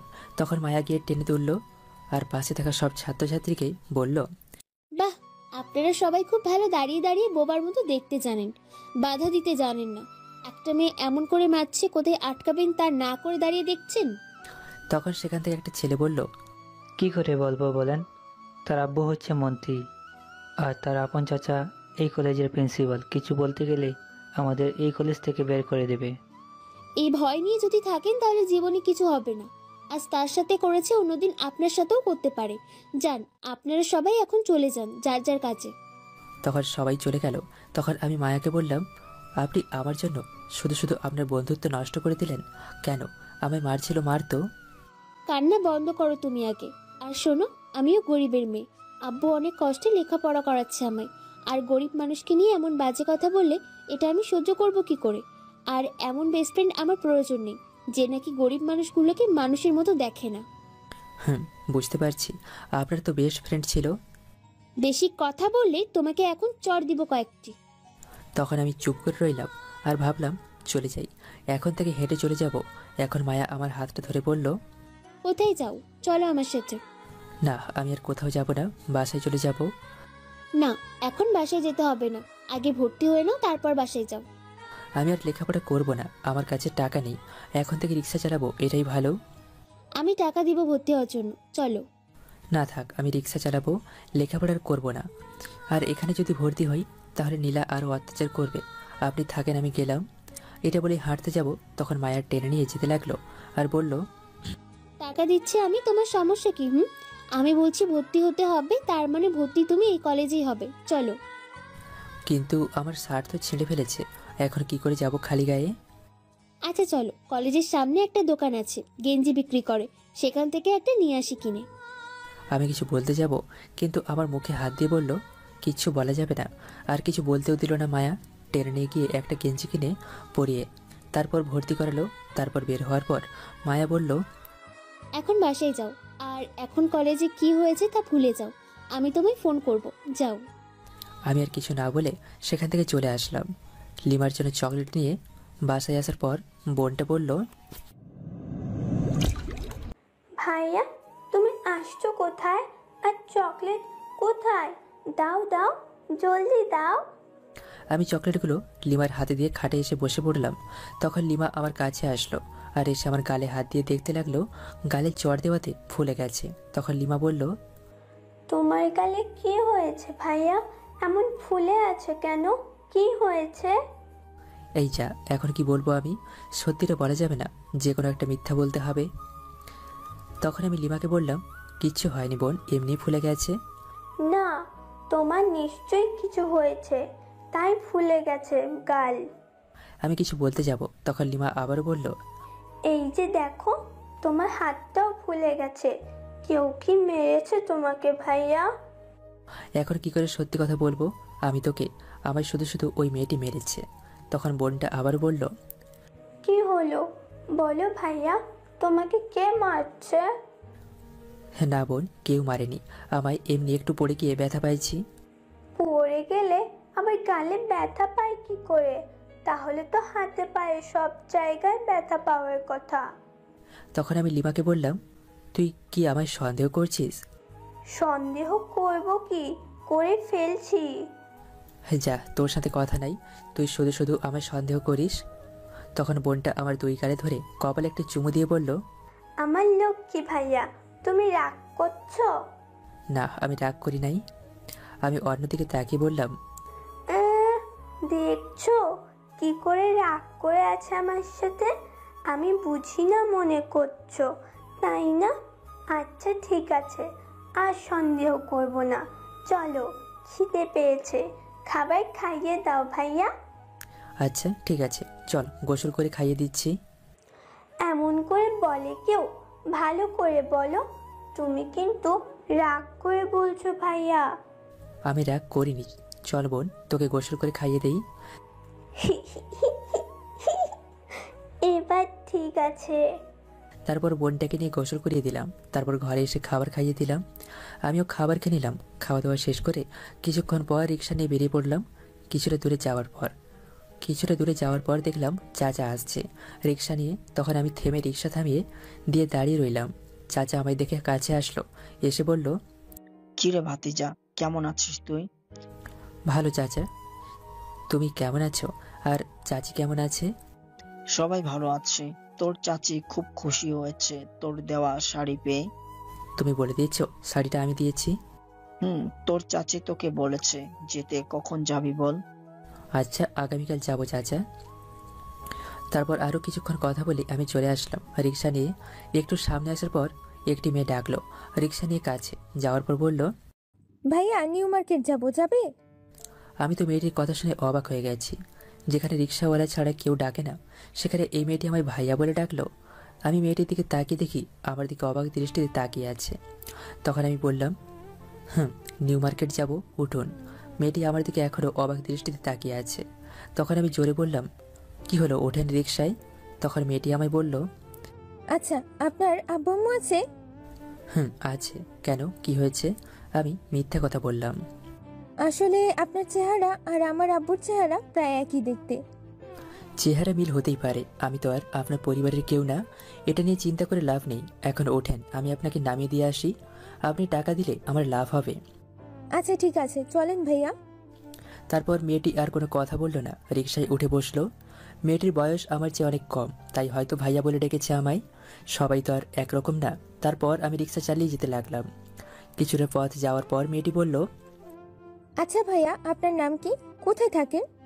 আমার নাম নীরব আহমেদ, আমি সামনের ওই বস্তিতে থাকি। চিনতে পারছি। আচ্ছা, আপনি কি পড়ালেখা করেন? ইন্টারে পড়ি, আজ ভর্তি হয়ে আসলাম। আপনার আব্বু কি করে? এখন কি বলবো, আমি তো জানি না। আমার আব্বু আম্মুকে সত্যিটাই বলে দেই। আমি চুপ করে আছি দেখে মেয়েটি আবারও বলল, কি হলো ভাইয়া বলেন? আম্মুকে গিয়ে আজ বলবো আব্বুর মতো দেখতে একটা ভাইয়াকে দেখেছি। তখন আমি বলতে যাব ঠিক তখনই রিক্সার পেছনে একটা গাড়ি এসে জোরে ধাক্কা মারলো। রিক্সায় বসে থাকা মেয়েটি মাটিতে পড়ে গেল। আমি সাথে সাথে নেমে মেয়েটিকে উঠাইলাম। তখন মেয়েটি নিজেকে সামলে নিল। মেয়েটার হাতে একটু কেটে গেছে। আমি তখন না দেখে গাড়িটাকে উদ্দেশ্য করে বলতে লাগলাম, কোন সালারে দিনে দুপুরে নেশা করে গাড়ি চালায়, দেখে চালাতে পারিস না? তারপর গিয়ে দেখলাম অনেক দামি গাড়ি BMW, আর সামনে তাকিয়ে দেখি ড্রাইভারের জায়গায় নীলা বসে আছে আর হাসছে। এটা দেখেই প্রচণ্ড রাগ হতে লাগলো। তখন নীলা বের হয়ে আসলো হাসতে হাসতে আর বলল, কি কেমন দিলাম তোর ধাক্কা রিক্সায়? আমি রাগী গলায় বললাম, দেখে গাড়ি চালাতে পারেন না, আর একটু হলেই তো অনেক বড় দুর্ঘটনা হয়ে যেত। তখন নীলা হেসে বলল, হলে তো তা আমার কি, তুই মরতি। আমি তো চেয়েছিলাম তোকে আজ আমার গাড়ি দিয়েই তোকে রাস্তার সাথে মিশিয়ে দিতে, কিন্তু তারপর আবার ভাবলাম আর একটু কষ্ট দিয়ে মারি। আপনি মেয়ে না হলে এতক্ষণে আপনার 12টা বাজিয়ে দিতাম। একে তো আমার রিক্সার ক্ষতি করেছেন, তার উপর আবার ওই মেয়েটারও। আপনার জন্য রিক্সা থেকে পড়ে গেছে, মেয়েটা হাত কেটে গেছে। তখন নীলা ঠাস করে আমি দুটি চড় দিয়ে বলল, ছোট লোকের বাচ্চা, তো সাহস কত? তুই আমার থ্রেট দিচ্ছিস, তোকে আজ মেরেই ফেলবো। নীলা এই বলেই আরও কয়েকটি চড় দিয়ে লাথি দিতে যাবে। তখন রাস্তায় থাকা মানুষগুলো নীলাকে নিয়ে একটু দূরে চলে গেল। আমি মন খারাপ করে চলে আসলাম। দোষ না করেও মার খেতে হলো। মেয়েটির কাছে এসে দেখি তার হাত দিয়ে রক্ত পড়ছে। তখন আমি বললাম, এ কি, আপনার হাত দিয়ে তো অনেক রক্ত পড়ছে, জলদি চলেন ডাক্তারের কাছে। ভাইয়া সমস্যা নেই, একটু কেটে গেছে, কিছু হবে না। ভাইয়া যেহেতু বলছো, তাহলে ভাই হিসেবে কথাটা সরো, এখন চলো। আর কিছু বললো না মেয়েটি। পাশেই একটা ঔষধের ফার্মেসি দেখলাম, সেখানে নিয়ে গেলাম। যাওয়ার পর ব্যান্ডেজ করে দিল আর কিছু ঔষধ দিল। তারপর তাকে নিয়ে রিক্সায় করে তার ঠিকানা অনুযায়ী নামিয়ে দিয়ে আসলাম। আজ আর রিক্সা চালাতে পারবো না, রিক্সা গ্যারেজে নিতে হবে। ধাক্কা দেওয়ার কারণে রিক্সার পেছনে সব বাঁকা হয়ে গেছে। তারপর রিক্সা গ্যারেজে দিয়ে চলে আসলাম বোনটার জন্য চকলেট নিয়ে। বাসায় আসার পর বোনটা আমায় দেখে দৌড়ে আসলো আর জড়িয়ে ধরে বলল, আমার ভাইয়া এসে গেছো, আমার লক্ষ্মী ভাইয়া। তাই নাকি? আমি তোর লক্ষ্মী ভাইয়া? লক্ষ্মী ভাইয়া, এখন আমার চকলেট দাও, আমি বসে খাই। আমার চকলেট পাগলি বোন। জলদি দাও এখন চকলেট। তারপর চকলেটগুলো বোনটার হাতে দিয়ে চকলেটগুলো পেয়ে খুশিতে লাফাতে লাফাতে চলে গেল। এইভাবেই কেটে গেল 3টে দিন। আজ কলেজে যাচ্ছি। সকালে উঠেই ফ্রেশ হয়ে রেডি হলাম সাথে বোনটাকে নিয়ে। বোনটা আজ বলল স্কুলে যাবে, তাই সাথে নিয়ে যাচ্ছি। বোনটাকে স্কুলে দিয়ে তারপর আমি কলেজে যাব। তারপর বোনটাকে স্কুলে দিয়ে আমি কলেজে চলে আসলাম। ভেতরে যাওয়ার পর নীলার সামনে আসলো, এসে বলল, সরি নীরব, তোমার সাথে আমার খারাপ ব্যবহার করা ঠিক হয়নি, আমার দোষ ছিল, আমি দুঃখিত। আমি নীলার কথা শুনে সত্যি অবাক হয়ে গেছি। যে মেয়ে আমার সহ্য করতে পারে না, সেই মেয়ে এসে আমায় সরি বলছে। এটা কি সত্যি নাকি মিথ্যা অভিনয়? আমার বিশ্বাস হচ্ছে না। তখন নীলা আবার বলল, আমি জানি তুমি বিশ্বাস করবে না, আমার সাথে কলেজের পেছনে নদীর ধারে চলো, তোমার সাথে কিছু কথা আছে প্লিজ। আচ্ছা ঠিক আছে চলেন। তারপর নীলার সাথে চলে গেলাম। কলেজের পেছনে যাওয়ার পর তখন নীলা বলল, আমায় ক্ষমা করে দাও, অনেক অত্যাচার করেছি তোমার ওপর, প্লিজ। ক্ষমা করে দিয়েছি। আপনি যেহেতু আপনার ভুল বুঝতে পারছেন, তাই ক্ষমা করে দিলাম। সত্যি বলছো তুমি? সত্যি। আচ্ছা একটু চোখ বন্ধ করো, তোমায় সারপ্রাইজ দিব প্লিজ। আমি আর কিছু না ভেবেই চোখ বন্ধ করলাম। কিছুক্ষণ পর কেউ আমার চোখে বেঁধে ফেললো, সাথে মুখ বেঁধে ফেললো আর ধাক্কা দিয়ে ফেলে দিল মাটিতে। পড়ে যাওয়ার পর সাথে সাথে লাঠি দিয়ে মারতে লাগলো। অনেকক্ষণ মেরে থামলো। আমার হাত পা কেটে গেছে, মনে হচ্ছে ঝাড়া পোড়া করছে অনেক। হাত ভেঙে গেছে, মনে হয় হাত আমি নাড়তে পারছি না, না কথা বলার শক্তিও নেই আমার। তখন আমার চোখ থেকে কাপড় সরিয়ে দিল। একটু তাকিয়ে দেখি 5 জন ছেলে হাতে হকি স্টিক নিয়ে দাঁড়িয়ে আছে। তার মানে আমায় এতক্ষণ হকি স্টিক দিয়ে মেরেছে। সাথে নীলা দাঁড়িয়ে আছে আর হাসছে। তখন নীলা বলল, তুই কি মনে করেছিস আমি তোর কাছে সত্যি ক্ষমা চেয়েছি? আরে তোর মতো ছোট লোকের কাছে ক্ষমা চাইতে যাব কেন? সেদিনের প্রতিশোধ নিলাম, তার জন্য মায়া আমার চড় দিয়েছিল। আমার সন্দেহটাই ঠিক হলো, এতক্ষণ অভিনয় করছিল তাহলে। তখন নীলা ওই ছেলেগুলোকে উদ্দেশ্য করে বলল, তোরা দাঁড়িয়ে আছিস কেন, মার এটাকে, আরও মার। তখন ওই 5 জনের মধ্যে দাঁড়িয়ে থাকা একজন ছেলে বলল, কি বলছেন ম্যাডাম? আর যদি মারি তাহলে মৃত্যু হতে পারে। তোদের যেটা বললাম সেটা কর, মরলে মরে যাক। এই ছোট লোকের বাচ্চা রিক্সা চালকটা মরলে মরুক, তা দিয়ে আমার কি? তোদের মারতে বললাম তাই কর। আচ্ছা ঠিক আছে, তাই করছি। এটা বলেই হকি স্টিক দিয়ে মারতে লাগলো। আর নীলা বসে বসে হাততালি দিচ্ছে আর হাসতে লাগলো। জানি না কি এমন দোষ করলাম যে মৃত্যুর দিকে ঠেলে দিচ্ছে। এই মেয়েটার কি একটু মায়া দয়া নেই? গরিব বলে কি আমি মানুষ না? আল্লাহ, তুমি কত রকমের মানুষ দেখালে এই পৃথিবীতে। তারপর আমার আর কিচ্ছু মনে নেই, অজ্ঞান হয়ে গেলাম। আমি অজ্ঞান হয়ে যাওয়ার পর নীলা বলল, ওই থাম, আর মেরে লাভ নেই, মনে হয় মরে গেছে, দেখছিস না নড়াচড়া করছে না। তারপর আমায় সেখানেই ফেলে আসলো নীলা। এদিকে মায়া কলেজে এসে খুঁজতে লাগলো আমি আসছি কিনা। আমায় না পেয়ে ক্লাসে চলে গেল। ভাবলো হয়তো আসেনি। সবগুলো ক্লাস করে বের হলো মায়া। তখন নীলা ডাকলো। কাছে যাওয়ার পর মায়াকে বলল, কিরে, খুব তো খুঁজেছিস, পেলে কোথাও? পেলি না তো, আর পাবিও না। কি করে বেঁচে থাকলে তো পাবি? মায়ের হাতে বই ছিল কিছু, সেটা হাত থেকে নিমেষে পড়ে গেল। তখন মায়া বলল, কেন, কি হয়েছে তোর? আরে এমন মন খারাপ করছিস কেন? তোর মনে নেই তুই আমার চট দেওয়ার পর কি বলেছি? আমি পরে দেখে নিব, এটা বলেছিলাম তো। বলেছিলি। তুই সামান্য এই ছোট লোক রিক্সা চালক ছেলেটার জন্য আমার গায়ে হাত তুলেছিস, তো আমি তোকে মেরে ফেলেছি। আর তোকেও আমি পরে দেখে নিব। আমার আব্বু আম্মু আজ পর্যন্ত আমার গায়ে হাত তুলেনি, আর তুই সামান্য একটা ফকিরের মেয়ে হয়ে আমার গায়ে হাত তুললি। এর প্রতিশোধ আমি নিব। মায়া কথাটি শুনে প্রচণ্ড রেগে গেল। আর তখন ঠাস করে দুটি চড় দিয়ে নীলার গলা চেপে ধরলো আর বলল, তোকে আজ আমি মেরেই ফেলবো। কি বলি তুই? আমি ফকিরের মেয়ে? তোর জিব্বা আজ আমি টেনে ছিঁড়ে ফেলবো। যাকে মাত্র ভালোবাসতে শুরু করলাম তুই তাকে মেরে ফেলেছিস বললি তো? তোকে আজ জীবিত মাটি চাপা দিয়ে মারবো। মায়া নীলার গলা চেপে ধরে রাগী গলায় বলল। তখন কলেজের ছাত্রছাত্রী এসেছে, মায়াকে ছাড়িয়ে নিল।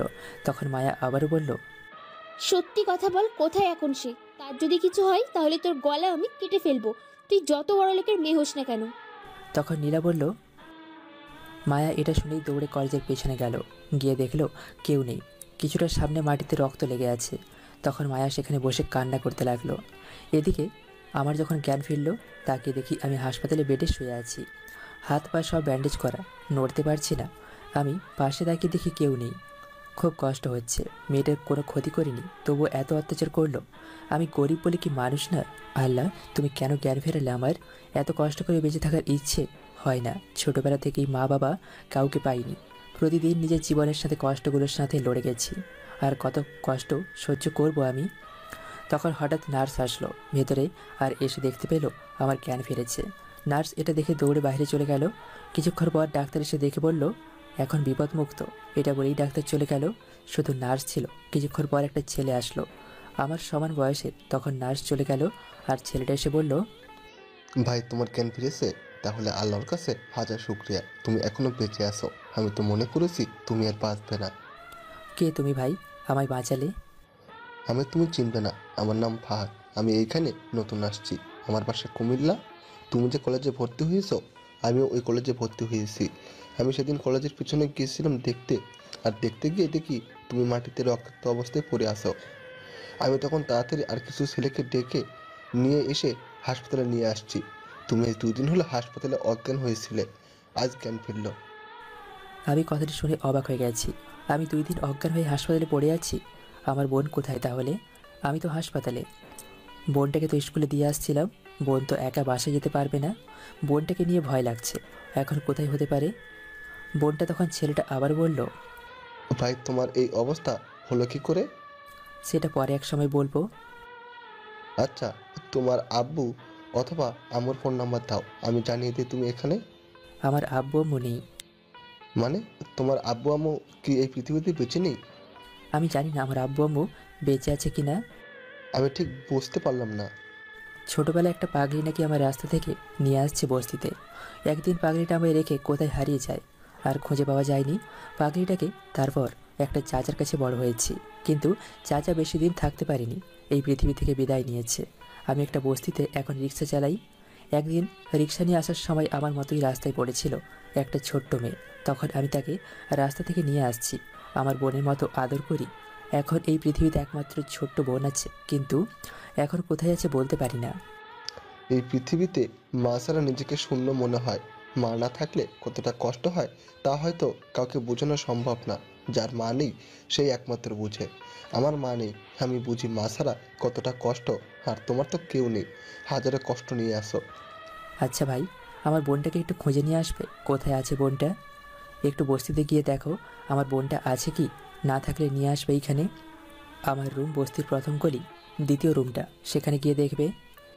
হুম, খুঁজে দেখবো, কিন্তু আমি তো তোমার বোনকে দেখিনি, কি করে চিনবো তাহলে? তুমি সেখানে গিয়ে যে কোনো একজনকে বলবে নীরবের বোনকে, তাহলে আমার বোন থাকলে সেখানে দেখিয়ে দেবে আমার বোনকে, আর আমার কাছে নিয়ে আসবে। এই দাঁড়াও, তুমি কি বললে তোমার নাম নীরব? কেন, কি হয়েছে? আচ্ছা, আমি একটা ভিডিও দেখাচ্ছি, দেখো তো এটা তোমার বোন নাকি। গতকাল নিউজের মাঝে দেখানো হয়েছে এই মেয়েটাকে খুঁজে পাওয়া গেছে, কিন্তু তার আব্বু আম্মু নাম বলতে পারে না, শুধু তার ভাইয়ের নাম বললো নীরব। কোথায় দেখি, ভিডিও দেখাও তো। তারপর ফাহাদ তার ফোনে ভিডিওটা প্লে করলো। তাকে দেখি আমার বোন লিমা কান্না করছে আর বলছে, আমার ভাইয়াকে এনে দাও। আমার ভাইয়া কোথায়? ভাইয়া, তুমি আমায় নিয়ে যাও। এটা বলেই কান্না করছে লিমা। খুব খারাপ লাগছে বোনটাকে কান্না করতে দেখে। তখন আমি বললাম, ভাই, আমার বোন এটা, প্লিজ তাড়াতাড়ি নিয়ে আসো আমার বোনটিকে। আচ্ছা, আমি দেখছি ভাই, কি করা যায়। তুমি শুয়ে থাকো, আমি খোঁজ নিয়ে আসি কোথায় আছে। তারপর এটা বলেই চলে গেল ফাহাদ। কিছুক্ষণ পর নার্স এসে ঘুমের ইঞ্জেকশন দিল। আস্তে আস্তে ঘুমিয়ে গেলাম। ঘুম ভাগার পর দেখি ফাহাদ বসে আছে। তখন আমি বললাম, খোঁজ নিয়ে আসছো, কোথায় আছে আমার বোন? খোঁজ নিয়ে আসছি। তোমার বোন এখন আফতাব সাহেবের বাসায় আছে। আমি বলছি তোমার কথা, কিন্তু তারা বলল তোমার যেতে হবে, গিয়ে নিয়ে আসতে হবে। কিন্তু আমি কি করে যাব? আমি তো হাঁটতে পারবো না, এখন কি করে যাব?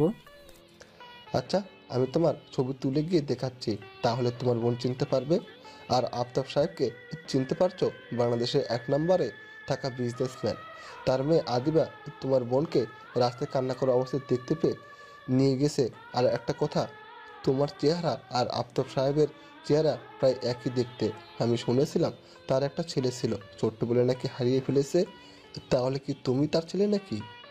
আরে না, চেহারা মিল থাকলেই কি তার ছেলে হয়ে গেলাম? নাকি এমন চেহারার মিল বাংলাদেশ খুঁজলে আরও পাবে? হতে পারে। আচ্ছা, আমি ছবি তুলে নিয়ে যাচ্ছি। তারপর ফাহাদ ছবি তুলে নিয়ে গেল। 1 ঘন্টা পর আফতাব সাহেবের বাসার সামনে এসে পৌঁছে গেল। গেট দিয়ে ঢুকতে যাবে, তখন দারোয়ান দেখে জিজ্ঞেস করলো, কি চাই?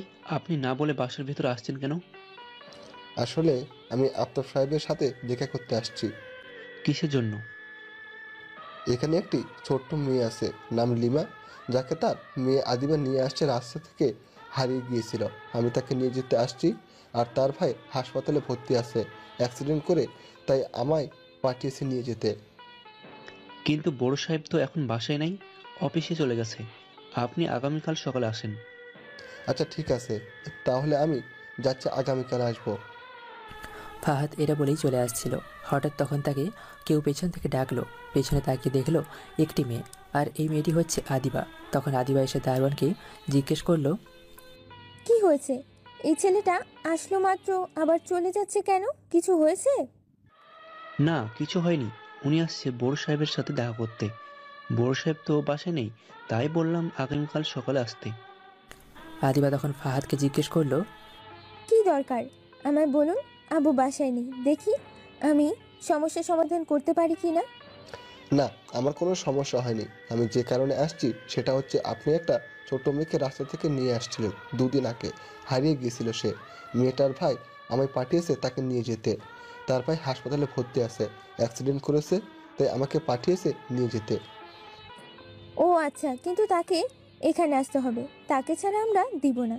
তাকে গিয়ে নিয়ে আসেন। যদি মেয়েটা বলে এটা তার ভাই, তাহলে আমরা দিব। দেখুন, সে হাঁটতে পারবে না, সে অ্যাক্সিডেন্ট করেছে, খুব খারাপ অবস্থা, তাই আমায় পাঠিয়েছে। আমি তার ছবি তুলে নিয়ে আসছি, তার বোনকে দেখান, তাহলে চিনতে পারবে। আচ্ছা, আপনি ভেতরে আসেন আর ছবি দিন, আমি দেখাচ্ছি। তারপর ফাহাদ ভেতরে গেল আদিবার সাথে। যাওয়ার পর সোফায় বসতে বলল আদিবা। তখন ফাহাদ বসে তার ফোনের মাঝে থাকা আমার ছবি আদিবাকে দিল। আদিবা ফোনটা নিয়ে ছবিটি দেখে অবাক হয়ে গেছে। তখন আদিবা বলল, ইনি কি সত্যি তার ভাই? সত্যি। কেন? বিশ্বাস না হলে আপনি তার বোনকে দেখান, তাহলে বলে দেবে। কিন্তু তার আগে আমি আমার আম্মুকে এই ছবিটা দেখাবো। আচ্ছা ঠিক আছে। তখন আদিবা তার আম্মুকে ডাকতে লাগলো। আম্মু, আম্মু, তুমি কোথায়? জলদি আসো এখানে। আদিবার ডাক শুনে তার আম্মু আসলো আর বলল, কি হয়েছে, এমন করে ডাকছিস কেন? আম্মু, তোমায় আজ একটা জিনিস দেখাবো, তুমি দেখে বিশ্বাস করতে পারবে না। কোথায় দেখি, কি দেখাবি? তখন আদিবা ফোনের মাঝে থাকা ছবিটি দেখালো আর বলল, এই যে দেখো আম্মু, আব্বুর মতো দেখতে এই ছেলেটা। তখন আদিবার আম্মু ছবিটি দেখে ঠাস করে ফ্লোরে বসে পড়লো আর কান্না করতে লাগলো। তখন আদিবা বলল, কি হয়েছে আম্মু, কি হয়েছে, তুমি কাঁদছো কেন? আদিবার কথার কোনো উত্তর দিল না, কান্না করতে লাগলো। কিছুক্ষণ পর বলল, কোথায় আছে এখন ছেলেটা? জলদি নিয়ে চল আমায়। কেন, কি হয়েছে আম্মু, আমায় বলো। আমায় জলদি নিয়ে চল, সব পরে বলবো। তখন আদিবা ফাহাদকে বলল, চলুন জলদি, কোনো হাসপাতালে ভর্তি আছে, জলদি নিয়ে চলুন। আচ্ছা ঠিক আছে চলুন, আমি নিয়ে যাচ্ছি, আর তার বোনকে সাথে নিয়ে চলেন। ঠিক আছে চলেন। তারপর আদিবা তাদের গাড়ি নিয়ে বেরিয়ে পড়লো। বাসা থেকে 20 মিনিট পর হাসপাতালে আসলো। তখন আদিবা বলল, এখন জলদি নিয়ে চলেন, কোথায় আছে? তারপর ফাহাদ নিয়ে আসতে লাগলো। এদিকে আমি শুয়ে একটা আপেল খাচ্ছিলাম। তখন দেখতে পেলাম একটি মহিলা আমার কাছে দৌড়ে কান্না করতে করতে আসছে, আর আমার কাছে এসে আমার গলায় হাত দিয়ে কি জানি একটা দেখলো, আর দেখে আমার জড়িয়ে ধরে কান্না করতে লাগলো আর বলতে লাগলো, বাবা, তুই এতদিন কোথায় ছিলি আমায় রেখে? জানিস, তোকে আমি সারা শহর পাগলের মতন খুঁজেছি। আজ 18 বছর পর আমার ছেলেকে ফিরে পেলাম। আমায় জড়িয়ে ধরে কান্না করতে করতে বলল। আমি তো শুনে অবাক হয়ে গেছি, কি বলছে এইসব, আমি তার ছেলে? তখন আদিবা বলল, আম্মু, তুমি কি বললে? আমার ভাইয়া? এটাই তোর ভাই, হারিয়ে যাওয়া সেই ভাই। তখন আদিবা এসেই আমায় জড়িয়ে ধরে কান্না করতে লাগলো। আম্মু আর বোন দুজনেই আমায় জড়িয়ে ধরে কান্না করতে লাগলো। আমিও কান্না করে দিয়েছিলাম। এতটা বছর পর আমার পরিবারকে খুঁজে পেয়েছি, মা বাবা বোন এখন সবাই আছে। তখন লিমা এসে বলল, এই, তোমরা সরো আমার ভাইয়ের কাছ থেকে, এটা আমার ভাইয়া, তোমরা কান্না করছো কেন? তখন আম্মু আর আদিবা আমায় ছেড়ে দিল। তখন লিমা আবার বলল, ভাইয়া, তুমি আমায় কোথায় রেখে চলে গেছিলে? আমি খুব কান্না করছি তোমার জন্য।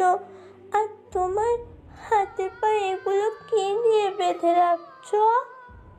তখন লিমাকে আমার কাছে নিয়ে এসে বললাম, কোথাও যাইনি বোন, আমি ওইখানেই ছিলাম। হাতে পায়ে একটু ব্যথা পেয়েছি, তাই ডাক্তার বেঁধে দিয়েছে। কোথায় ছিলে তুমি? আমি তো দেখিনি। জানো, তোমার জন্য আমি অনেক কান্না করছি। আর কান্না করতে হবে না, এখন তো আমি আছি। আর আমায় রেখে যাবে না। তখন আদিবা আমায় আস্তে করে বলল, ভাইয়া, এই মেয়েটা কে? এটা হচ্ছে তোর আমার ছোট্ট বোন, নাম লিমা। যাক, ভালোই হলো, আমার ছোট্ট একটা বোন আছে।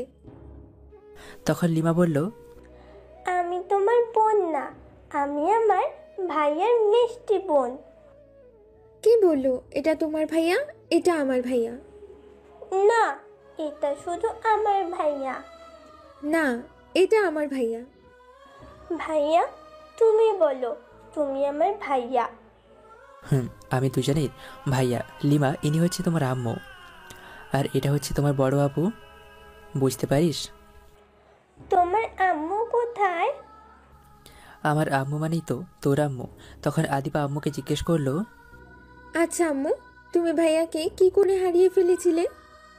ওর বয়স যখন 2 বছর ছিল, একদিন রাতে আমি শপিং মলে গিয়েছিলাম। তোর আব্বু তখন জরুরি কাজে দেশের বাইরে গিয়েছিল, তাই রাতে গিয়েছিলাম শপিং মলে কিছু কেনাকাটা করতে।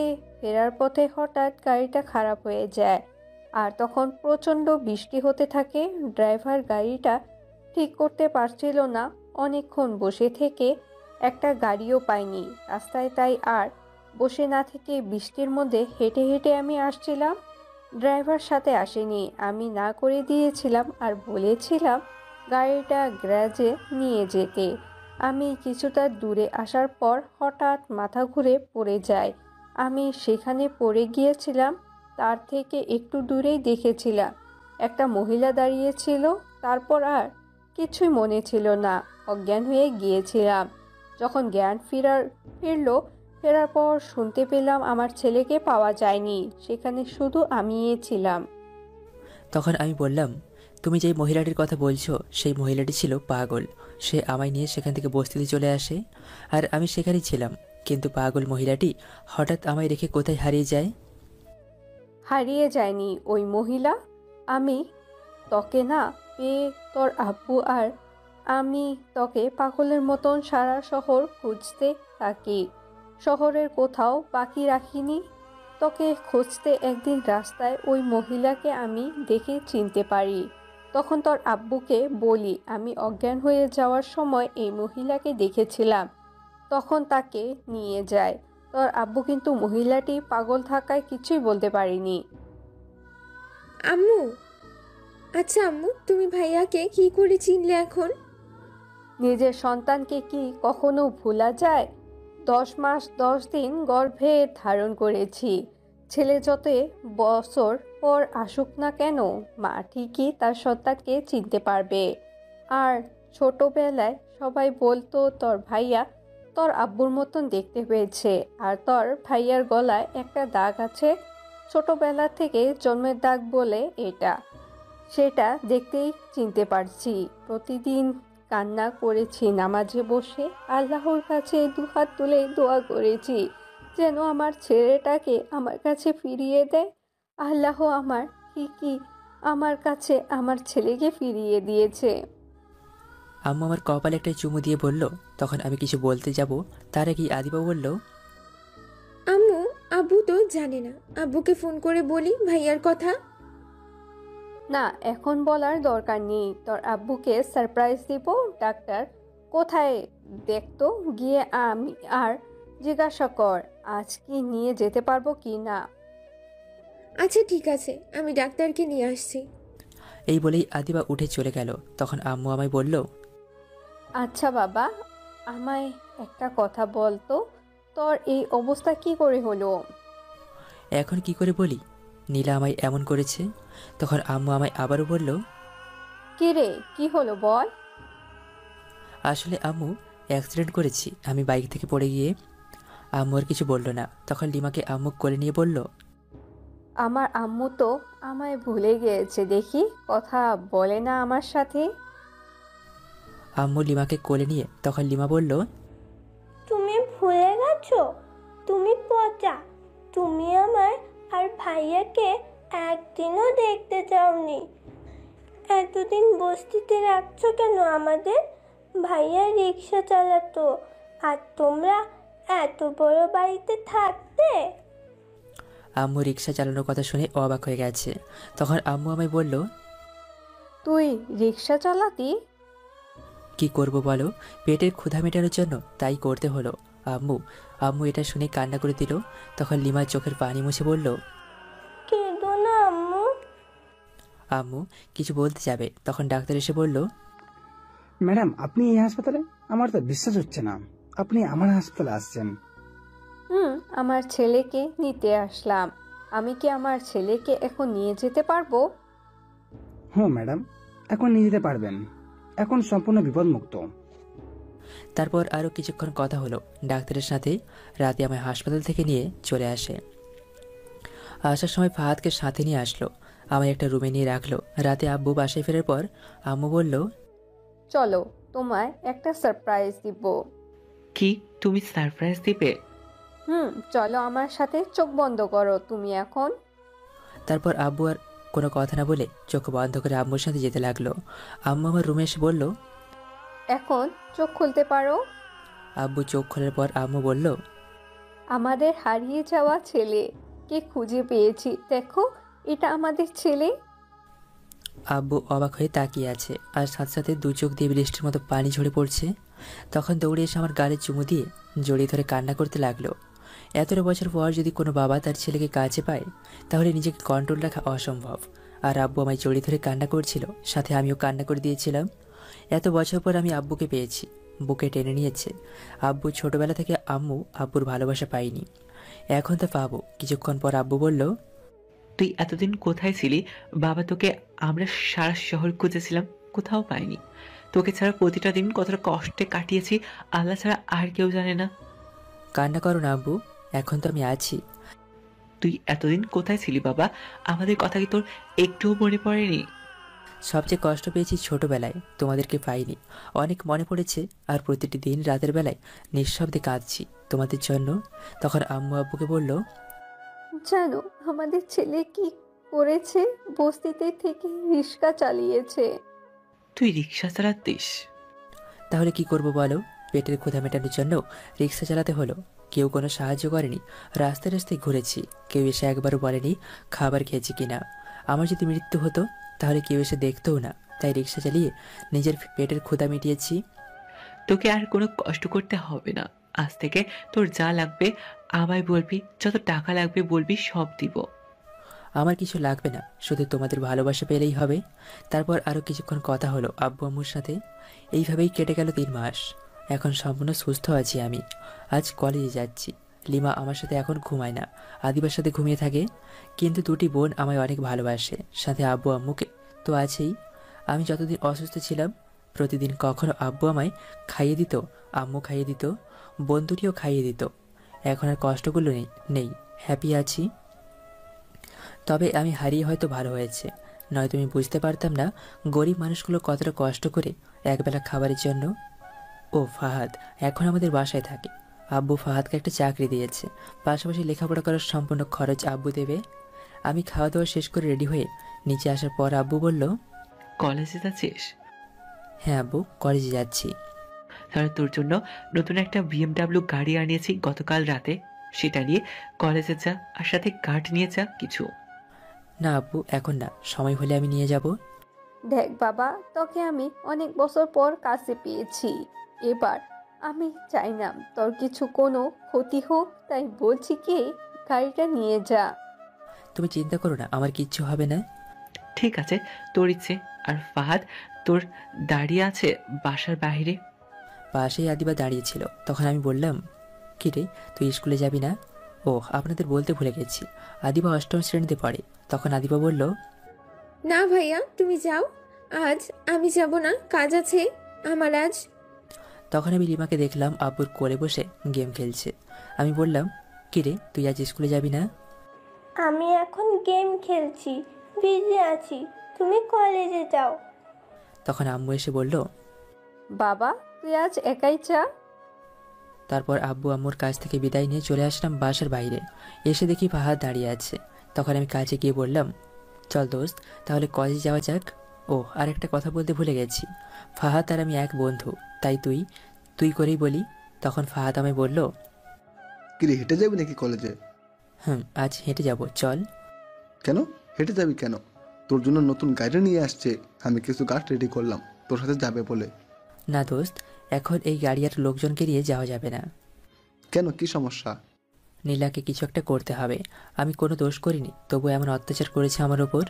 এখন তার সামনে আমি এই রিক্সা চালক হিসেবে যাব, কোটিপতির ছেলে হিসেবে নয়।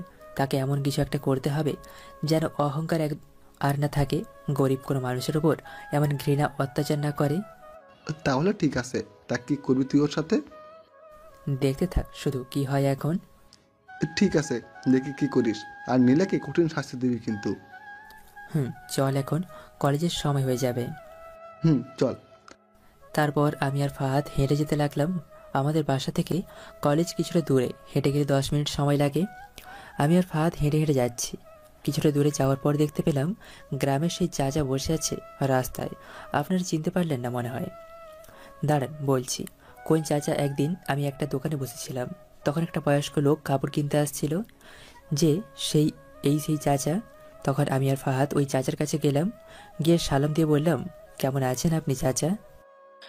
ভালো না বাবা, তুমি কেমন আছো? চিনতে পারলাম না তোমাকে। আমি ভালো আছি। আপনি আমায় চিনবেন না চাচা, আমি আপনাকে চিনি। আচ্ছা চাচা, আপনি এই রাস্তার সকালে বসে আছেন কেন? আর বলো না বাবা, একটা চাকরির জন্য আসছিলাম, কিন্তু আসার পর বলল চাকরি হবে না। তখন আমি চলে আসছিলাম, একটা লোক তখন এসে বলল সে চাকরি নিয়ে দেবে, তার বদলে তাকে কিছু টাকা দিতে হবে।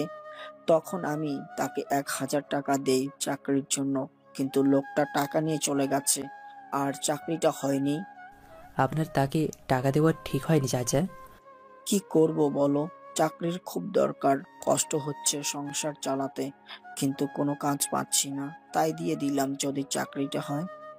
তখন আমি ফাহাদকে বললাম, ফাহাদ, কলেজের ক্লাস শুরু হতে আর কতক্ষণ সময় আছে? আর 30 মিনিট আছে সময়। আচ্ছা ঠিক আছে, তুই কলেজে যা, আমি আসছি একটু পর। কেন, কি করবি আবার? চাচার জন্য আব্বুকে বলে একটা কাজের ব্যবস্থা করে দিয়ে আসি। আচ্ছা ঠিক আছে, তাহলে আমি কলেজে যাচ্ছি, তুই আয়। এই বলেই চলে গেল ফাহাদ। আমিও চাচাকে নিয়ে বাসায় আসলাম। এসেই দেখি আব্বু অফিসের জন্য বের হচ্ছে। আমি আব্বুকে সব খুলে বললাম। তখন আব্বু চাচাকে নিয়ে অফিসে চলে গেল। আমিও কলেজের পথে হাঁটতে লাগলাম। কিছুক্ষণ পর কলেজের সামনে চলে আসলাম। তখন কলেজের ভেতরে যাওয়ার পর হঠাৎ নীলা কোথা থেকে জানি আসলো, আর এসে আমায় বলতে লাগলো, তুই এখনো বেঁচে আছিস? আমি তো মনে করেছিলাম তুই মরে গিয়েছিস সেদিন। এত মারলাম তবুও বেঁচে গেলি তুই, কি করে? এত তাড়াতাড়ি কি করে মরে যাই? তোকে এত মারলাম তবুও তুই আমার এই কলেজে আমার সামনে এসেছিস কেন? তোকে না আমি বলে দিয়েছি এখানে আর না আসতে। এই জায়গা তোর বাপের কেনা টাকায় না যে এখানে আসা নিষেধ। এটা কলেজ, এখানে সবাই এক সমান, এখানে সবাই আসতে পারবে। তুই আমার মুখের উপর কথা বলিস, তোকে তো আজ মেরেই ফেলবো। এই বলেই নীলা আমায় চড় দিতে আসলো। যেই চড় দিতে যাবে তখন আমি তার হাতটা ধরে আমি তাকে দুটো চড় দিয়ে বললাম, হাত ভেঙে ফেলবো যদি আমার গায়ে টাচ লাগে। অনেক মেরেছিস, কিচ্ছু বলিনি, কিন্তু এখন আমার চুপ করে থাকবো না। তুই আমার গায়ে হাত তুলছিস, তোকে আমি দেখে নিব। আমি আজকে এই কলেজ থেকে বের করে দিব তোকে। যা দেখি কি করে তুই আমায় এই কলেজ থেকে বের করে দিস। তখন নীলা রেগে প্রিন্সিপালের রুমের দিকে চলে গেল। আমি ক্লাসে চলে আসলাম। এসেই ফাহাদের সাথে বসে পড়লাম। তখন ফাহাদ বলল, কিরে তুই আসছিস, তারপর কি হলো? চাচার চাকরি হয়েছে? আমি আব্বুকে বলেছি, আব্বু অফিসে সাথে করে নিয়ে গেছে। ফাহাদ কিছু বলতে যাবে তখন প্রিন্সিপাল নিজে ক্লাসে আসলো। আমরা সবাই উঠে দাঁড়ালাম। তখন প্রিন্সিপাল বলল, নীরব, তুমি আমার সাথে আসো। আমি আর কোনো কথা না বলেই স্যারের সাথে যেতে লাগলাম। তারপর প্রিন্সিপাল স্যার এর রুমের ভেতরে যাওয়ার পর আমায় বলল, তুমি নীলার গায়ে হাত তুলছো? স্যার, কিন্তু নীলা আমায় আগে মারতে চেয়েছে এবং আগে মেরেছিল। তোমার সাহস হলো কি করে তুমি ওর গায়ে হাত তোলার? আর তুমি কি বলছো এসব? ও নাকি পতিতা পল্লীর মেয়ে, তোমায় এই কথা বলার সাহস কে দিল? আমি তোমাকে পুলিশে দিব। আমি প্রিন্সিপাল স্যারের কথা শুনে অবাক হয়ে গেছি। নীলাই মিথ্যা কথা কি করে বলতে পারলো? তখন আমি বললাম, স্যার, আমি এই কথা তাকে বলিনি। আমি এতটা খারাপ না যে প্রতিশোধ নিতে আমি তাকে এই খারাপ কথা বলবো। এখন তো মিথ্যা কথা বলবে বাঁচার জন্য। পুলিশের বাড়ি যখন পড়বে তখন ঠিক সত্য কথা বলবে। স্যার, সত্যি বলছি, আমি এই কথা বলিনি তাকে। কোনটা সত্য কোনটা মিথ্যা তা পুলিশ ঠিক বের করে নিবে থানায় নিয়ে গিয়ে। তারপর প্রিন্সিপাল স্যার পুলিশকে ফোন করলো। আমি নীলার দিকে তাকিয়ে দেখি হাসছে। তখন প্রিন্সিপাল স্যার ফোন কেটে বলল, তোমায় এই কলেজ থেকে বের করে দেওয়া হলো। আমি কিছু বলতে যাব, তখন পেছন থেকে ফাহাদ এসে বলল, এটা কি বিচার করলেন স্যার? নীরব যখন নীরবকে মেরে ফেলে আসছিল কলেজের পিছনে, তখন যদি নীরব মরে যেত তাহলে কি হতো? একবার ভাবেন তো, তার আব্বা আম্মুর কি হতো? নীলা আপনার কাছে এসে যা বলল সব মিথ্যা কথা। কি নীলা নীরবকে মারতে চেয়েছে? কিছু লোক দিয়ে কলেজের পিছনে প্রচুর মেরেছে নীলা। 2 দিন অজ্ঞান ছিল, 3 মাস বিছানায় থাকতে হয়েছে এই নীলার জন্য। আমি যদি সেদিন না কলেজের পিছনে যেতাম তাহলে হয়তো আজ আর নীরব কলেজে আসতো না। তখন প্রিন্সিপাল স্যার রেগে গিয়ে নীলাকে ঠাস করে দুটি চড় দিয়ে বলল, ছি নীলা, তুই এতটা খারাপ আমি ভাবতেও পারিনি। ওর নামে আমার কাছে আগেও অনেক অভিযোগ আসছে, কিছু বলিনি, কিন্তু তুই ছেলেটার নামে মিথ্যা অপবাদ দিলি এসে। আবার মেরে ফেলতে চেয়েছিস। তোর আব্বুর কাছে আমি আজকে বলবো। আর তোকে ভালো কোনো শিক্ষা ভদ্রতা কিছুই শিখাতে পারেনি তোর আব্বু। তুই আমার চোখের সামনে থেকে যা এখন। তখন নীলা চুপ করে চলে গেল। আর প্রিন্সিপাল স্যার আমায় বলল, সরি নীরব, আমি না জেনে অনেক কথা বলে ফেলেছি। সমস্যা নেই স্যার, আমি কিচ্ছু মনে করিনি। তোমার আব্বুর নাম কি? আমার আব্বুর নাম আফতাব সাহেব। কি তুমি আফতাব সাহেবের ছেলে? কিন্তু আমি তো জানি তার কোনো ছেলে নেই, একটা মেয়ে। তাহলে আপনি হয়তো ভালো করেই খোঁজ নেননি, আমি তার হারিয়ে যাওয়ার ছেলে। ও এটা শুনেছিলাম অনেক আগে তার ছেলে নাকি হারিয়ে গিয়েছিল। তাহলে তুমি সেই হারিয়ে যাওয়া ছেলে? স্যার। তখন পুলিশ আসলো স্যারের রুমে, তারপর স্যার পুলিশগুলোকে পাঠিয়ে দিল। কিছুক্ষণ স্যারের সাথে কথা বলে বাইরে আসলাম। এসে দেখি নীলা দাঁড়িয়ে আছে আর আমায় বলল, তোর মৃত্যু খুব কাছে চলে আসছে। আমার হাতে মরবি তুই, খুব তাড়াতাড়ি আমার হাতে মরবি। তোকে আমি দেখে নেব। ঠিক আছে, আমিও দেখব তুই কি করিস। তখন নীলা চলে গেল। আমি আর ক্লাস করলাম না, ফাহাদকে নিয়ে কলেজ থেকে বের হয়ে আসলাম। তখন বাইরে আসার পর ফাহাদ বলল, কোথায় যাবে এখন দোস্ত? বাসায়? হ্যাঁ না, আমার আরেকটা চাচার কাছে যাব, সে আমার মতো রিক্সা চালক। আচ্ছা ঠিক আছে, চল তাহলে আমিও যাই। তারপর আমি আর ফাহাদ হাঁটতে হাঁটতে চাচার বাসার সামনে চলে আসলাম। এসে দেখি চাচার ঘরে তালা ঝুলে আছে। তখন পাশের বাসায় গিয়ে জিজ্ঞেস করলাম, চাচা কোথায় গিয়েছে? তারা বলল, চাচা নাকি আরও 1 মাস আগে এইখান থেকে চলে গেছে, কোথায় গিয়েছে বলতে পারে না। তখন সেখান থেকে মন খারাপ করে চলে আসতে লাগলাম। রাস্তার এক সাইড দিয়ে হেঁটে হেঁটে আসছিলাম। তখন ফাহাদ আমায় বলল, দুষ্ট চল একটু কলেজের পিছনে থেকে ঘুরে আসি, সেদিন ঠিক মতো ঘুরে দেখতে পারিনি। শুনেছি কলেজের পিছনে নাকি একটা গাছ আছে, ওইটা দেখে আসি চল। মাত্র কলেজ থেকে বের হয়ে আসলাম, আবার যাব? চল, গেলে কিছু হবে না প্লিজ। আর না করতে পারলাম না ফাহাদের কথায়। তারপর আমি আর ফাহাদ চলে আসলাম কলেজে। তারপর কলেজের পেছনে চলে গেলাম, গিয়ে দুজনে হাঁটছিলাম। তখন ফাহাদ আমায় বলল, দোস্ত ওই দেখ একটা মেয়ে বসে আছে একা। তখন আমি তাকিয়ে দেখি এটা মায়া বসে আছে, আমায় যেখানে মেরেছিল ঠিক ওইখানে বসে আছে। তখন আমি আস্তে আস্তে পেছনে গিয়ে মায়ার চোখে ধরলাম। তখন মায়া বলল, কে আপনি? আমার চোখ ধরে আছেন কেন? ছাড়েন। আমি চুপ করে আছি মায়ার চোখে ধরে।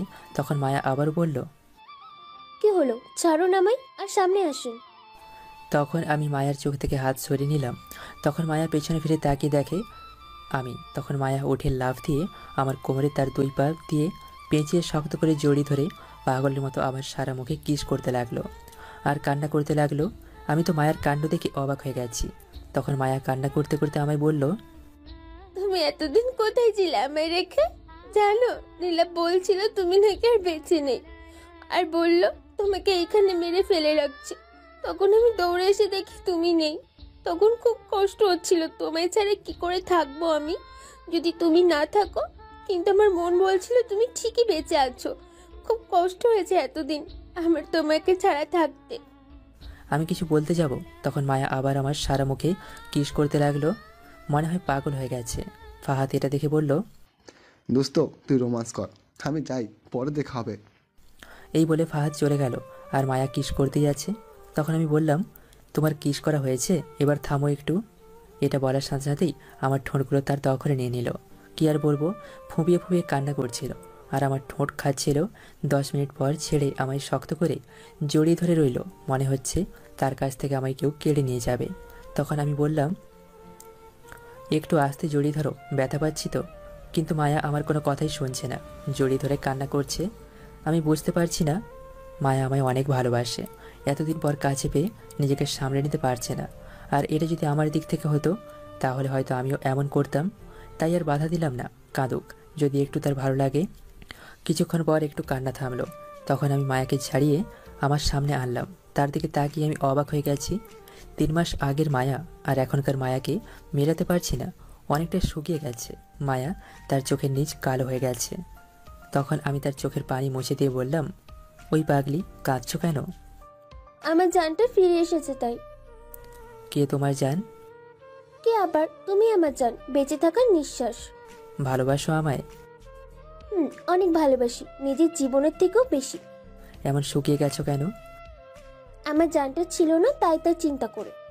তোমার যদি কিছু হতো তাহলে আমার কি হতো? তোমার যদি কিছু হতো তাহলে আমার কি হতো এটা বলো। তুমি যে আমায় ভালোবাসো, আমি তো একজন রিক্সা চালক। সমস্যা নেই, তারপরেও আমি তোমায় ভালোবাসি। আমার নিজের ঘর নেই, বস্তিতে থাকি।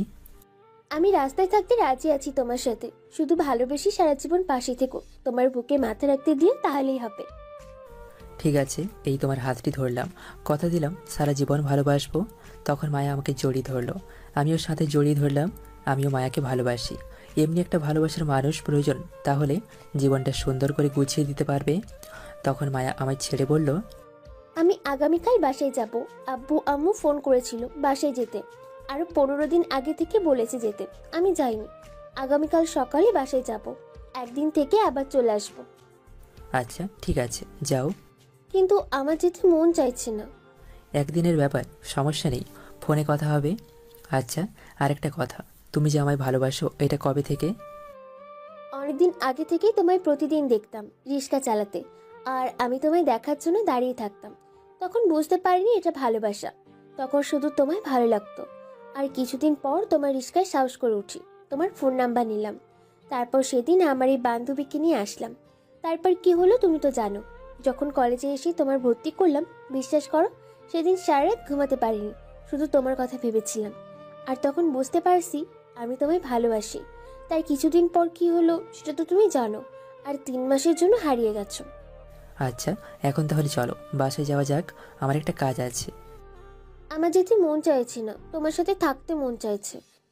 এখন বাসায় যাও, আবার না হয় তোমার গ্রামের বাড়ি থেকে এসে সারাদিন থেকেও। ঠিক আছে, কিন্তু গ্রামের বাড়ি থেকে এসে তোমার সাথে কিন্তু রাতে থাকবো আমি। পাগলি কোথাকার, যাও এখন বাসায় যাও। তারপর মায়া চলে গেল, আমিও চলে আসলাম। কলেজের মাঠে এসে দেখি ফাহাদ বসে আছে। তখন ফাহাদকে নিয়ে বাসায় চলে আসলাম। এসেই ফ্রেশ হয়ে দুপুরে খাবার খেয়ে নিলাম। তারপর সারাদিন 2 বোন এর সাথে দুষ্টুমি করে কাটিয়ে দিলাম। রাতে সবাই মিলে খাবার খাচ্ছিলাম। তখন আব্বু বলল, আচ্ছা ঠিক আছে আব্বু, খুব ভালো একটা কাজ করছো। তারপর খাওয়া শেষ করে কিছুক্ষণ সবাই মিলে আড্ডা দিয়ে যে যার রুমে চলে আসলাম। আমি রুমে এসে শুয়ে পড়লাম। কিছুক্ষণ এপাশ ওপাশ করতে ঘুমিয়ে গেলাম। সকালে ঘুমিয়ে আছি, মনে হলো কেউ আমার উপরে বসে আছে। চোখ খুলে দেখি লিমা বসে আছে আমার উপরে, আর আমার মুখে কি দিয়ে জানি আঁকছে মনে হয়। তখন আমি বললাম, কি রে তুই আমার উপরে বসে আমার মুখে কি করিস? আপুকে দেখলাম এটা দেয় তার মুখে, তাই আমি তোমার জন্য নিয়ে আসছি লুকিয়ে তোমার মুখে দিতে। দেখি তো কি দিচ্ছিস আমার মুখে। তখন আমি তাকিয়ে দেখি লিপস্টিক। তখন আমি বললাম, তুই আমার মুখে লিপস্টিক দিচ্ছিস? তাহলে এতক্ষণ জলদি নাম আমার উপর থেকে। এখন আমি তাড়াতাড়ি লিমাকে আমার উপর থেকে নামিয়ে আয়নার সামনে গিয়ে দেখি একটা ম্যাপ এঁকেছে আমার সারা মুখে। কিন্তু এটা কোন দেশের ম্যাপ এঁকেছে জানি না। তখন জলদি গিয়ে ফ্রেশ হয়ে আসলাম। এসেই দেখি বোন চলে গেছে। আর কিছু বলিনি আমি বোনটাকে। কিছুক্ষণ পর গিয়ে সকালে নাস্তা করে নিলাম সবাই। তারপর 11টায় চলে গেলাম একটা এতিমখানায়, যেখানে সব আয়োজন করেছে। তারপর দুপুরে এতিমখানায় সবার সাথে খেয়ে চলে আসলাম। বিকেলে আমি বাসায় এসে হাঁটতে বের হলাম। ফাহাদ আব্বুর সাথে অফিসে গেছে। আমি হাঁটছিলাম। অনেকটা পথ যাওয়ার পর আমার সামনে এসে একটা গাড়ি দাঁড়ালো, আর গাড়ি থেকে 5 জন মাস্ক পরে নেমে আমার মুখে একটা কাপড় চেপে ধরলো। সাথে সাথে অজ্ঞান হয়ে গিয়েছি। তারপর আর কিচ্ছু মনে নেই। যখন জ্ঞান ফিরল তখন দেখলাম একটা ঘরে আমায় আটকে রেখেছে, হাত পা বাঁধা। তখন সামনে তাকিয়ে দেখি নীলা বসে আছে, আর তখন বলল, আমি বলেছিলাম না তোর মৃত্যু খুব তাড়াতাড়ি হবে এবং আমার হাতে হবে। আজ তোকে জানে মেরে ফেলবো। তুই কিন্তু কাজটা ভালো করছিস না। কোনটা ভালো কোনটা খারাপ সেটা আমি ভালো করে জানি, তোর বলতে হবে না। দেখ এখনো সময় আছে, ভালো হয়ে যা। তখন নীলা হাসতে হাসতে আমায় বলল, আমি আবার খারাপ কবে ছিলাম? আমি তো ভালোই আছি। এটা বলেই নীলা তার একটা লোককে ডাকলো আর বলল, কোথায় তোরা? আমায় একটা রড দে তো মারার জন্য। তখন একটা ছেলে এসে রড দিয়ে গেল, আর নীলা রড হাতে নিয়ে আমার পায়ে একটা জোরে বাড়ি মারলো। আমি ব্যথায় চিৎকার দিয়ে উঠলাম। তখন নীলা আমার মুখে চেপে ধরে বলল, এখন চিৎকার দিচ্ছিস কেন? খুব কষ্ট হচ্ছে তাই না? এখন বুঝতে পারবি আমি নীলা কি জিনিস। তখন তো খুব বললি আমায়ও দেখে নিবি, এখন কি হলো? আচ্ছা আমি তোর কি ক্ষতি করলাম যে আমার উপরে এমন অত্যাচার করছিস? আমি কিছুই বলিনি তোকে, তুই আমার পিছে পড়ে আছিস কেন? আমি তোদের মতো ছোট লোকদের ঘৃণা করি, সহ্য হয় না তোদেরকে দেখলে। আমি কতগুলো রিক্সা ভেঙেছি নিজেও জানি না, কেউ আমার সামনে এসে দাঁড়াতে পারেনি ক্ষতিপূরণের জন্য। আর তুই কিনা শেষে আমার গায়ে হাত তুলেছিস, সাথে মায়াও আমার গায়ে হাত তুললো। সব প্রতিশোধ আজ নিব আমি তোকে মেরে। আমিও মানুষ, তুইও মানুষ, তাহলে এখানে গরিবের প্রতি ঘৃণার কি হলো? একটা কথা মনে রাখিস, তুই যত বড় লোক থাকিস না কেন, মৃত্যুর পর ঠিকানা ওই মাটির ঘরে। শুধু তোর না, সবার ঠিকানা ওই মাটির ঘর। রাখ তোর আজাইরা কথা, জ্ঞান দেওয়া লাগবে না। তোর মৃত্যু আমার হাতে লেখা আছে, তুই এখনই মরবি। এই বলে নীলা রড দিয়ে আমায় মারতে লাগলো। আমি ব্যথায় কান্না করছিলাম। আমি কিছুই করতে পারছি না। আমার হাত পা সব বেঁধে মাটিতে ফেলে রাখছে। কিছুক্ষণ মেরে নীলা একটু থেমে বলল, তোকে এমন করে মারবো যেন সবাই তোর চেহারা দেখে ভয়ে কেঁপে ওঠে। এটা বলেই যে মারতে যাবে, তখন হঠাৎ নীলার ফোনটা বেজে উঠল। নীলা ফোন রিসিভ করে ঘর থেকে বের হয়ে গেল। আমার সারা শরীর ব্যথা করছে, নড়তে পারছি না। কিছুটা জায়গা কেটে গেছে, রক্ত বের হতে লাগলো। তখন আমি নড়ে চড়ে কিছু খুঁজতে লাগলাম যাতে হাতের দড়ি কাটতে পারি। নীলা এখন নেই। এটাই সময় আমায় যে রুমে বেঁধে রাখা হয়েছে সেই রুমে একটা খাট আর অল্প কিছু জিনিস আছে। আমি উঠে দাঁড়িয়ে দেখি একটা ব্লেড সামনে আছে, কিন্তু নেওয়া যাচ্ছে না। তখন পকেটে আমার ফোনের কথা মনে হলো। পকেটে দেখতে পেলাম ফোন আছে, কিন্তু ফোনটা কি করে বের করব? হাত পা বাঁধা। তখন হাতটা ঘুরিয়ে অনেক কষ্ট করে ফোন বের করলাম। তারপর কষ্ট করে হাত দিয়ে ফাহাদকে ফোন দিলাম। ফাহাদ সাথে সাথে ফোন রিসিভ করলো আর বলল, কি রে, তুই কোথায়? এত রাত হয়ে গেছে, বাসায় আসছিস না কেন? তুই দেখ তো তোর ফোনে কতগুলো কল দিয়েছে সবাই। তখন আমি বললাম, শোন দোস্ত, আমি একটা বিপদে পড়েছি। তুই কাউকে কিছু না বলে আমার লোকেশন ট্র্যাকিং করে চলে আয়। দেখ তো কোথায় আছি আমি এখন। আচ্ছা তুই লাইনে থাক, আমি দেখছি তুই কোথায়। তখন ফাহাদ লোকেশন দেখে বলল, দোস্ত তোর লোকেশন গার্লস হোস্টেলে দেখাচ্ছে, তুই ওখানে কি করিস? তাহলে তো তোকে এত রাতে ঢুকতে দেবে না। দারোয়ান, তুই একটা কাজ কর, কিছু পুলিশ নিয়ে এই হোটেলে এখনই আয়। এসে পুলিশগুলোকে বাইরে দাঁড় করিয়ে রাখবি, আর তুই একা আমার কাছে আয়। আচ্ছা ঠিক আছে দোস্ত, তুই ওয়েট কর, আমি 10 মিনিটের মাঝে তোর কাছে আসছি। আর ফোনটা কাটিস না, তাহলে আমি আর রিসিভ করতে পারবো না। তুই ফোনটা না কেটে আয়। আচ্ছা ঠিক আছে। গার্লস হোটেল আমাদের বাসা থেকে মোটামুটি অনেকটা দূরে। ফাহাদ 25 মিনিটের পর হোটেলে সামনে আসলো। পুলিশ নিয়ে হোটেলে ঢুকে পুলিশগুলোকে বাইরে রেখে ফাহাদ ভেতরে আসলো। এসেই আমার লোকেশন দেখে 5 তলায় শেষ রুমে থেকে খুঁজে বের করে। তারপর ফাহাদ আমায় বলে, এই কি দোস্ত, তোর হাতটা বাঁধা কেন, কি হয়েছে? জলদি হাত পায়ের বাঁধন খোল আমার। তখন হাত পায়ের বাঁধন খুলে দিল ফাহাদ। আমি বললাম, তুই যে আসলি, বাইরে কোনো ছেলেকে দেখতে পারিসনি? না, আমি কাউকে দেখিনি তো। ঠিক তখনই নীলা আসলো কোথা থেকে জানি, এসে আমি দেখতে পেলো দাঁড়িয়ে আছি। বাঁধন খুলে দিয়েছে ফাহাদ। তখন নীলা দৌড়ে যেতে লাগলো। আমি গিয়ে নীলাকে ধরে ফেলি আর টেনে রুমে নিয়ে এসে ঠাস ঠাস করে 4টি চড় দিয়ে পাশে নীলা রাখার রড ছিল সেটা দিয়ে নীলাকে মারতে লাগলাম। কিছুক্ষণ পর ফাহাদ আমায় আটকালো আর বলল, দোস্ত হার মারিস না, মরে যাবে, থাক ছেড়ে দে। তুই ছাড় আমায়, আমি আজ থেকে কি মেরেই ফেলবো। আমি কিচ্ছু বলিনি, তবু আমায় মারতে উঠে পড়ে লেগেছে। কোনো দোষ না করে কেন তো অত্যাচার সহ্য করব? যে মেয়ের নেই কোনো গরিবের প্রতি ভালোবাসা, নেই মায়া, আছে শুধু অহংকারের আর ঘৃণা, তাকে বাঁচিয়ে রেখে কি লাভ?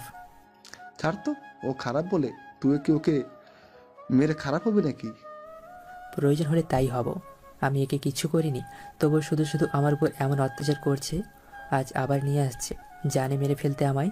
এই বলে 2টা লাথি দিলাম। তখন ফাহাদ আমায় বলল, আসলে বাবা মা ভালো কোনো শিক্ষা ভদ্রতা কিছুই শেখায়নি, তাই এমন হয়েছে, চল ছেড়ে দে, হার মারিস না। আচ্ছা পুলিশকে ডাক একে থানায় নিয়ে যেতে। তারপর এর আব্বু আম্মুকে ডেকে নিয়ে আসতে বল, আমি আসছি আমার আব্বুকে নিয়ে। আচ্ছা ঠিক আছে। তারপর আমি সেখান থেকে চলে আসলাম একটা হাসপাতালে। সেখানে ডাক্তার দেখিয়ে ঔষধ নিয়ে আসলাম, কারণ হাত কেটে গেছে, পা ব্যথা করছিল, তাই ডাক্তার দেখালাম। তারপর আব্বুকে ফোন করে থানায় আসতে বললাম। আব্বু বলল আমি যেতে, আব্বু আসছে। তারপর আমি চলে আসলাম। এসে দেখি নীলার আব্বু আম্মু বসে আছে। আমি যাওয়া মাত্র আমার কলারে ধরে নীলার আব্বু ঠাস করে চড় দিল। আমি জানতাম এমনই কিছু একটা হবে, কারণ মন্ত্রীর মেয়ে বলে কথা, তাকে এমন করে মেরেছি সে বুঝতে চাইবে না, আমায় উল্টো ফাঁসিয়ে দেবে। তাই আব্বুকে আসতে বললাম। তখন নীলার আব্বু আমায় রাগী গলায় বলল, তোর এত বড় সাহস, তুই আমার মেয়েকে মারছিস, তোকে আমি ফাঁসিতে ঝুলাবো। তখন আমি নীলার আব্বুকে বললাম, আপনার মেয়ে এখনো বেঁচে আছে, এটাই আপনার ভাগ্য। আমি তো সেখানে মেরে ফেলতে চেয়েছিলাম, কিন্তু তার করলাম না। তুই আমার মেয়েকে মেরে আবার আমার সামনে বড় গলায় কথা বলিস? এমপি সাহেব, আপনি দেখছেন কি? একে এক্ষুনি লকআপে ভরেন আর একে কঠিন শাস্তি দিন। তখন এসপি এসে আমার কলারে ধরলো। তখন আমি বললাম, স্যার আমার কথাটা শুনুন আগে, আমার কোনো দোষ নেই। চুপ কর বেয়াদব ছেলে, তুই মন্ত্রীর মেয়েকে মারছিস, তোকে আমি ফাঁসিতে ঝুলিয়ে ব্যবস্থা করব, তার আগে তোকে শায়েস্তা করে নিই। এই বলে টেনে নিয়ে যেতে লাগলো আমায়। এসপি তখন ফাহাদ কিছু বলতে গেলে ধমক দিয়ে থামিয়ে দেয়। তখন আব্বু এসে বলল, দাঁড়ান এসপি সাহেব, আবার ছেলেকে ছাড়েন আর বলেই কি হয়েছে। তখন এসপি আমার কলার সাথে সাথে ছেড়ে দিল। নীলা এবং তার আব্বু অবাক হয়ে তাকিয়ে আছে। তখন এসপি সালাম দিয়ে বলল, স্যার এটা আপনার ছেলে। আমার ছেলে কি করছে যে আমার ছেলেকে লকআপে ভরতে চাচ্ছেন? তখন নীলার আব্বু বলল, আমার মেয়েকে মেরেছে, দেখেন কি অবস্থা করেছে মেরে। তখন আব্বু তাকিয়ে দেখে সত্যি। তখন আমায় জিজ্ঞেস করলো, নীরব, উনি যা বললো সত্যি তুই মারছিস? আমি নীলার দিকে তাকিয়ে দেখি এখনো অবাক হয়ে তাকিয়ে আছে, সাথে তার আব্বু। তখন আমি সবাইকে প্রথম থেকে বলি নীলা আমার সাথে কি করেছে। এগুলো শুনে নীলার আব্বু প্রচণ্ড রেগে যায় আর নীলাকে গিয়ে চড় মারতে থাকে। তারপর সেখান থেকে আমরা চলে আসি। কোনো অভিযোগ করিনি নীলার নামে। কিছুক্ষণ কথা বলে এসপির সাথে চলে আসি। বাসায় রুমে এসে দেখি রাত 2টা বাজতে চলেছে। আমি রুমে গিয়ে শুয়ে পড়লাম। এদিকে আমরা আসার পর নীলার আব্বু বলছে, ছি, আমার মেয়েটা এত খারাপ হয়েছে তা আমি ভাবতেও পারিনি। আমার সব মান সম্মান শেষ করে দিল। আগামীকাল নিশ্চয়ই পত্রিকার মাঝে বলবে আমি একজন মন্ত্রী হয়ে মানুষের সামনে কিভাবে মুখ দেখাবো। নীলার আব্বু এই বলে কান্না করতে লাগলো। তখন এসপি বলল, স্যার শান্ত হন, একটা কথা বলি, এখানে দোষ নীলার না, আপনাদের সবার। কারণ আপনি যদি রাজনৈতিকের মাঝে সবসময় পড়ে না থেকে একটু সময় দিতেন আপনার মেয়ের সাথে, তাহলে আর এমনটা হতো না। আর আপনার স্ত্রীর দোষ, সে মেয়েকে ঠিকমতো শিক্ষা দিতে পারেনি। একটা কথা, আপনি ছোট্ট থেকেই যাই শেখাবেন একটা শিশুকে তাই শিখবে। একটা শিশু কিন্তু আপনারা তাকে হয়তো শেখাতে পারেননি, তাই এমন হয়েছে। চিন্তা করেন না, এই কথা মিডিয়ার কাছে যাবে না। এখন বাসায় যান আর মেয়েকে ডাক্তার দেখান আর ভালো করে বোঝান। তারপর নীলাকে নিয়ে চলে গেল তারা। সকালে ঘুম ভাঙলো 2 বোনের ডাকে। ওঠার পর দুইজন 2 গালে কিস করে বলল, গুড মর্নিং ভাইয়া, তাড়াতাড়ি ওঠো, তোমার জন্য খাবার নিয়ে আসছি। আচ্ছা ঠিক আছে, উঠে ফ্রেশ হয়ে নাও। তারপর উঠে ফ্রেশ হয়ে আসার পর লিমা বলল, ভাইয়া আমি তোমায় খাইয়ে দিব আজ। তখন আদিবা বলল, না আমি খাইয়ে দিব। না আমি আগে বলছি আমি খাইয়ে দিব।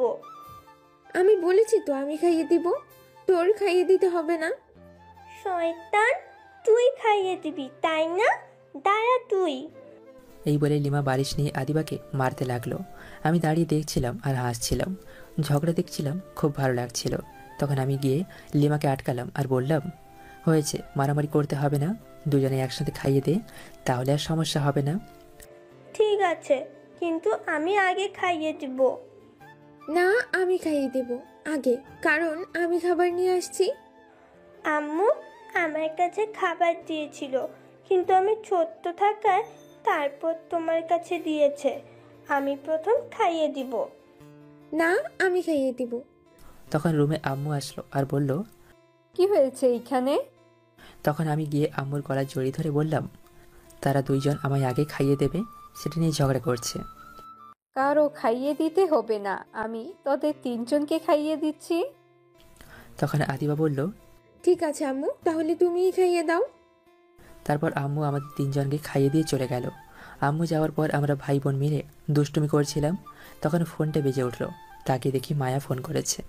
তখন আমি ফোনটা রিসিভ করলাম আর মায়া আমায় বলল, কি করো তুমি এখন? এই তো বোনের সাথে দুষ্টুমি করছি। তুমি? আমি বসে আছি আর তোমার কথা ভাবছি। তুমি আজ বিকালে আমার বাসায় আসবে একটু? কেন, কি হয়েছে, কোনো সমস্যা? আমার আব্বু আম্মু শহর থেকে নিয়ে আসি বিয়ে দেবে বলে। আগামীকাল দুপুরে আমায় দেখতে আসবে পাত্রপক্ষ থেকে।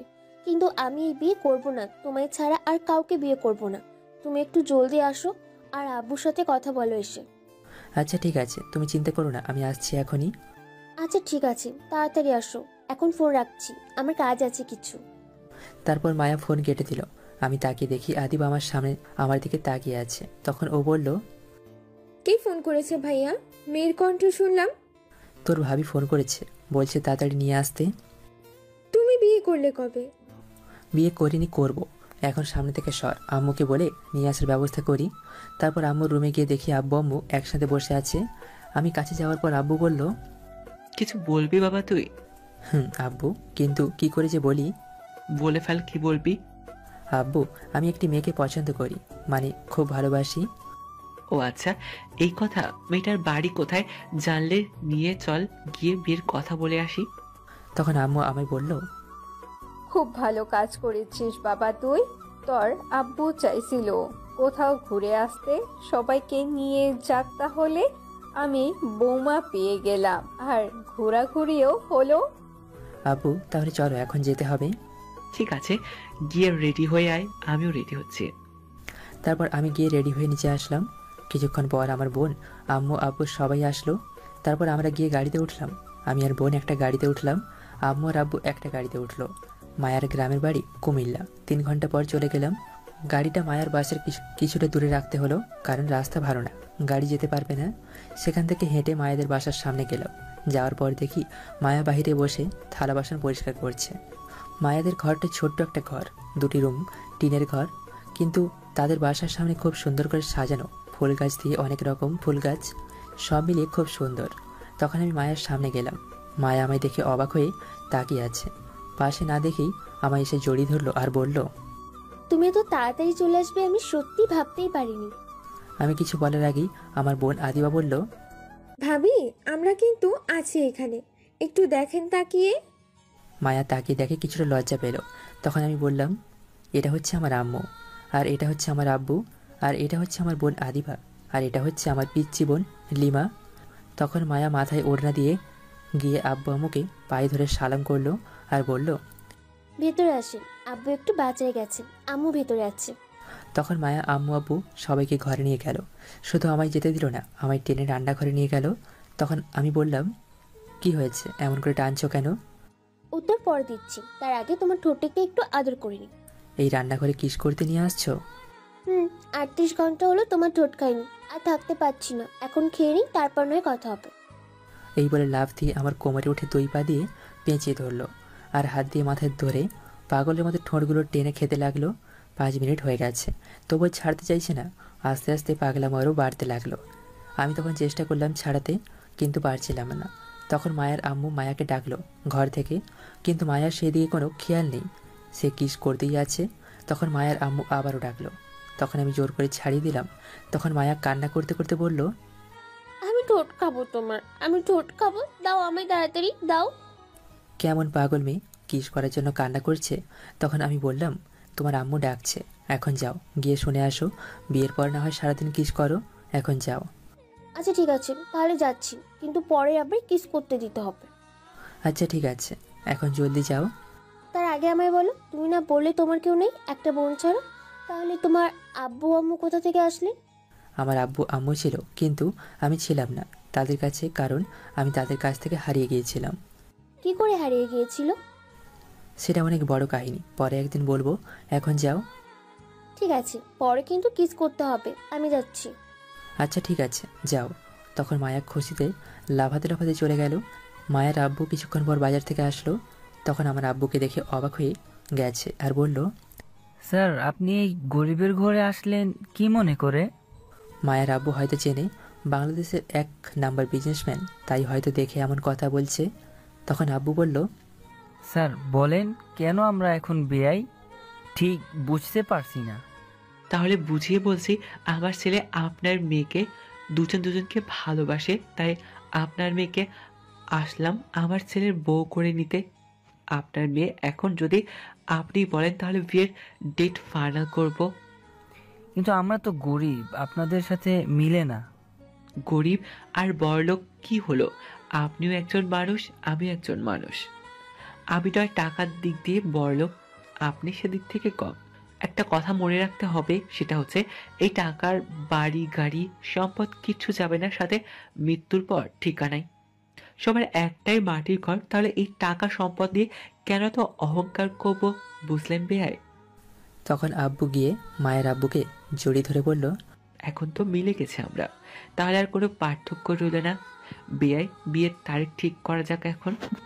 তারপর সবাই মিলে বসে বিয়ের তারিখ ঠিক করলো। সামনের মাসের 5 তারিখ আমাদের বিয়ে। তারপর মায়ের আম্মু রান্না করলো, গিয়ে খাওয়া দাওয়া শেষ করে চলে আসবো। তখন মায়া বলল, আমার কিছু কথা আছে তার সাথে একা। মায়া আমায় দেখিয়ে বলল, ঠিক আছে যাও মা, গিয়ে কথা বলেও তাড়াতাড়ি। তারপর মায়া তার আরেকটা রুম আছে, সাথে সেই রুমে গিয়ে দরজা বন্ধ করে আমায় বিছানায় ফেলে দিল আর বলল, আমার পাওনা না দিয়ে চলে যাচ্ছ কেন? কি করে দেব, সাথে সবাই সামনে থাকলে। তাহলে আমি নিচ্ছি আমার পাওনা। এই বলে আমার বুকের উপর বসে 2 হাতে চেপে ধরে ঠোঁটগুলো সে দখল করে নিল। 5 মিনিট পর ছেড়ে দিয়ে আবার ঠোঁটগুলো খেতে লাগলো। 2 মিনিট পর ছেড়ে দিল আর বলল, বাকিটা না হয় বিয়ের পরে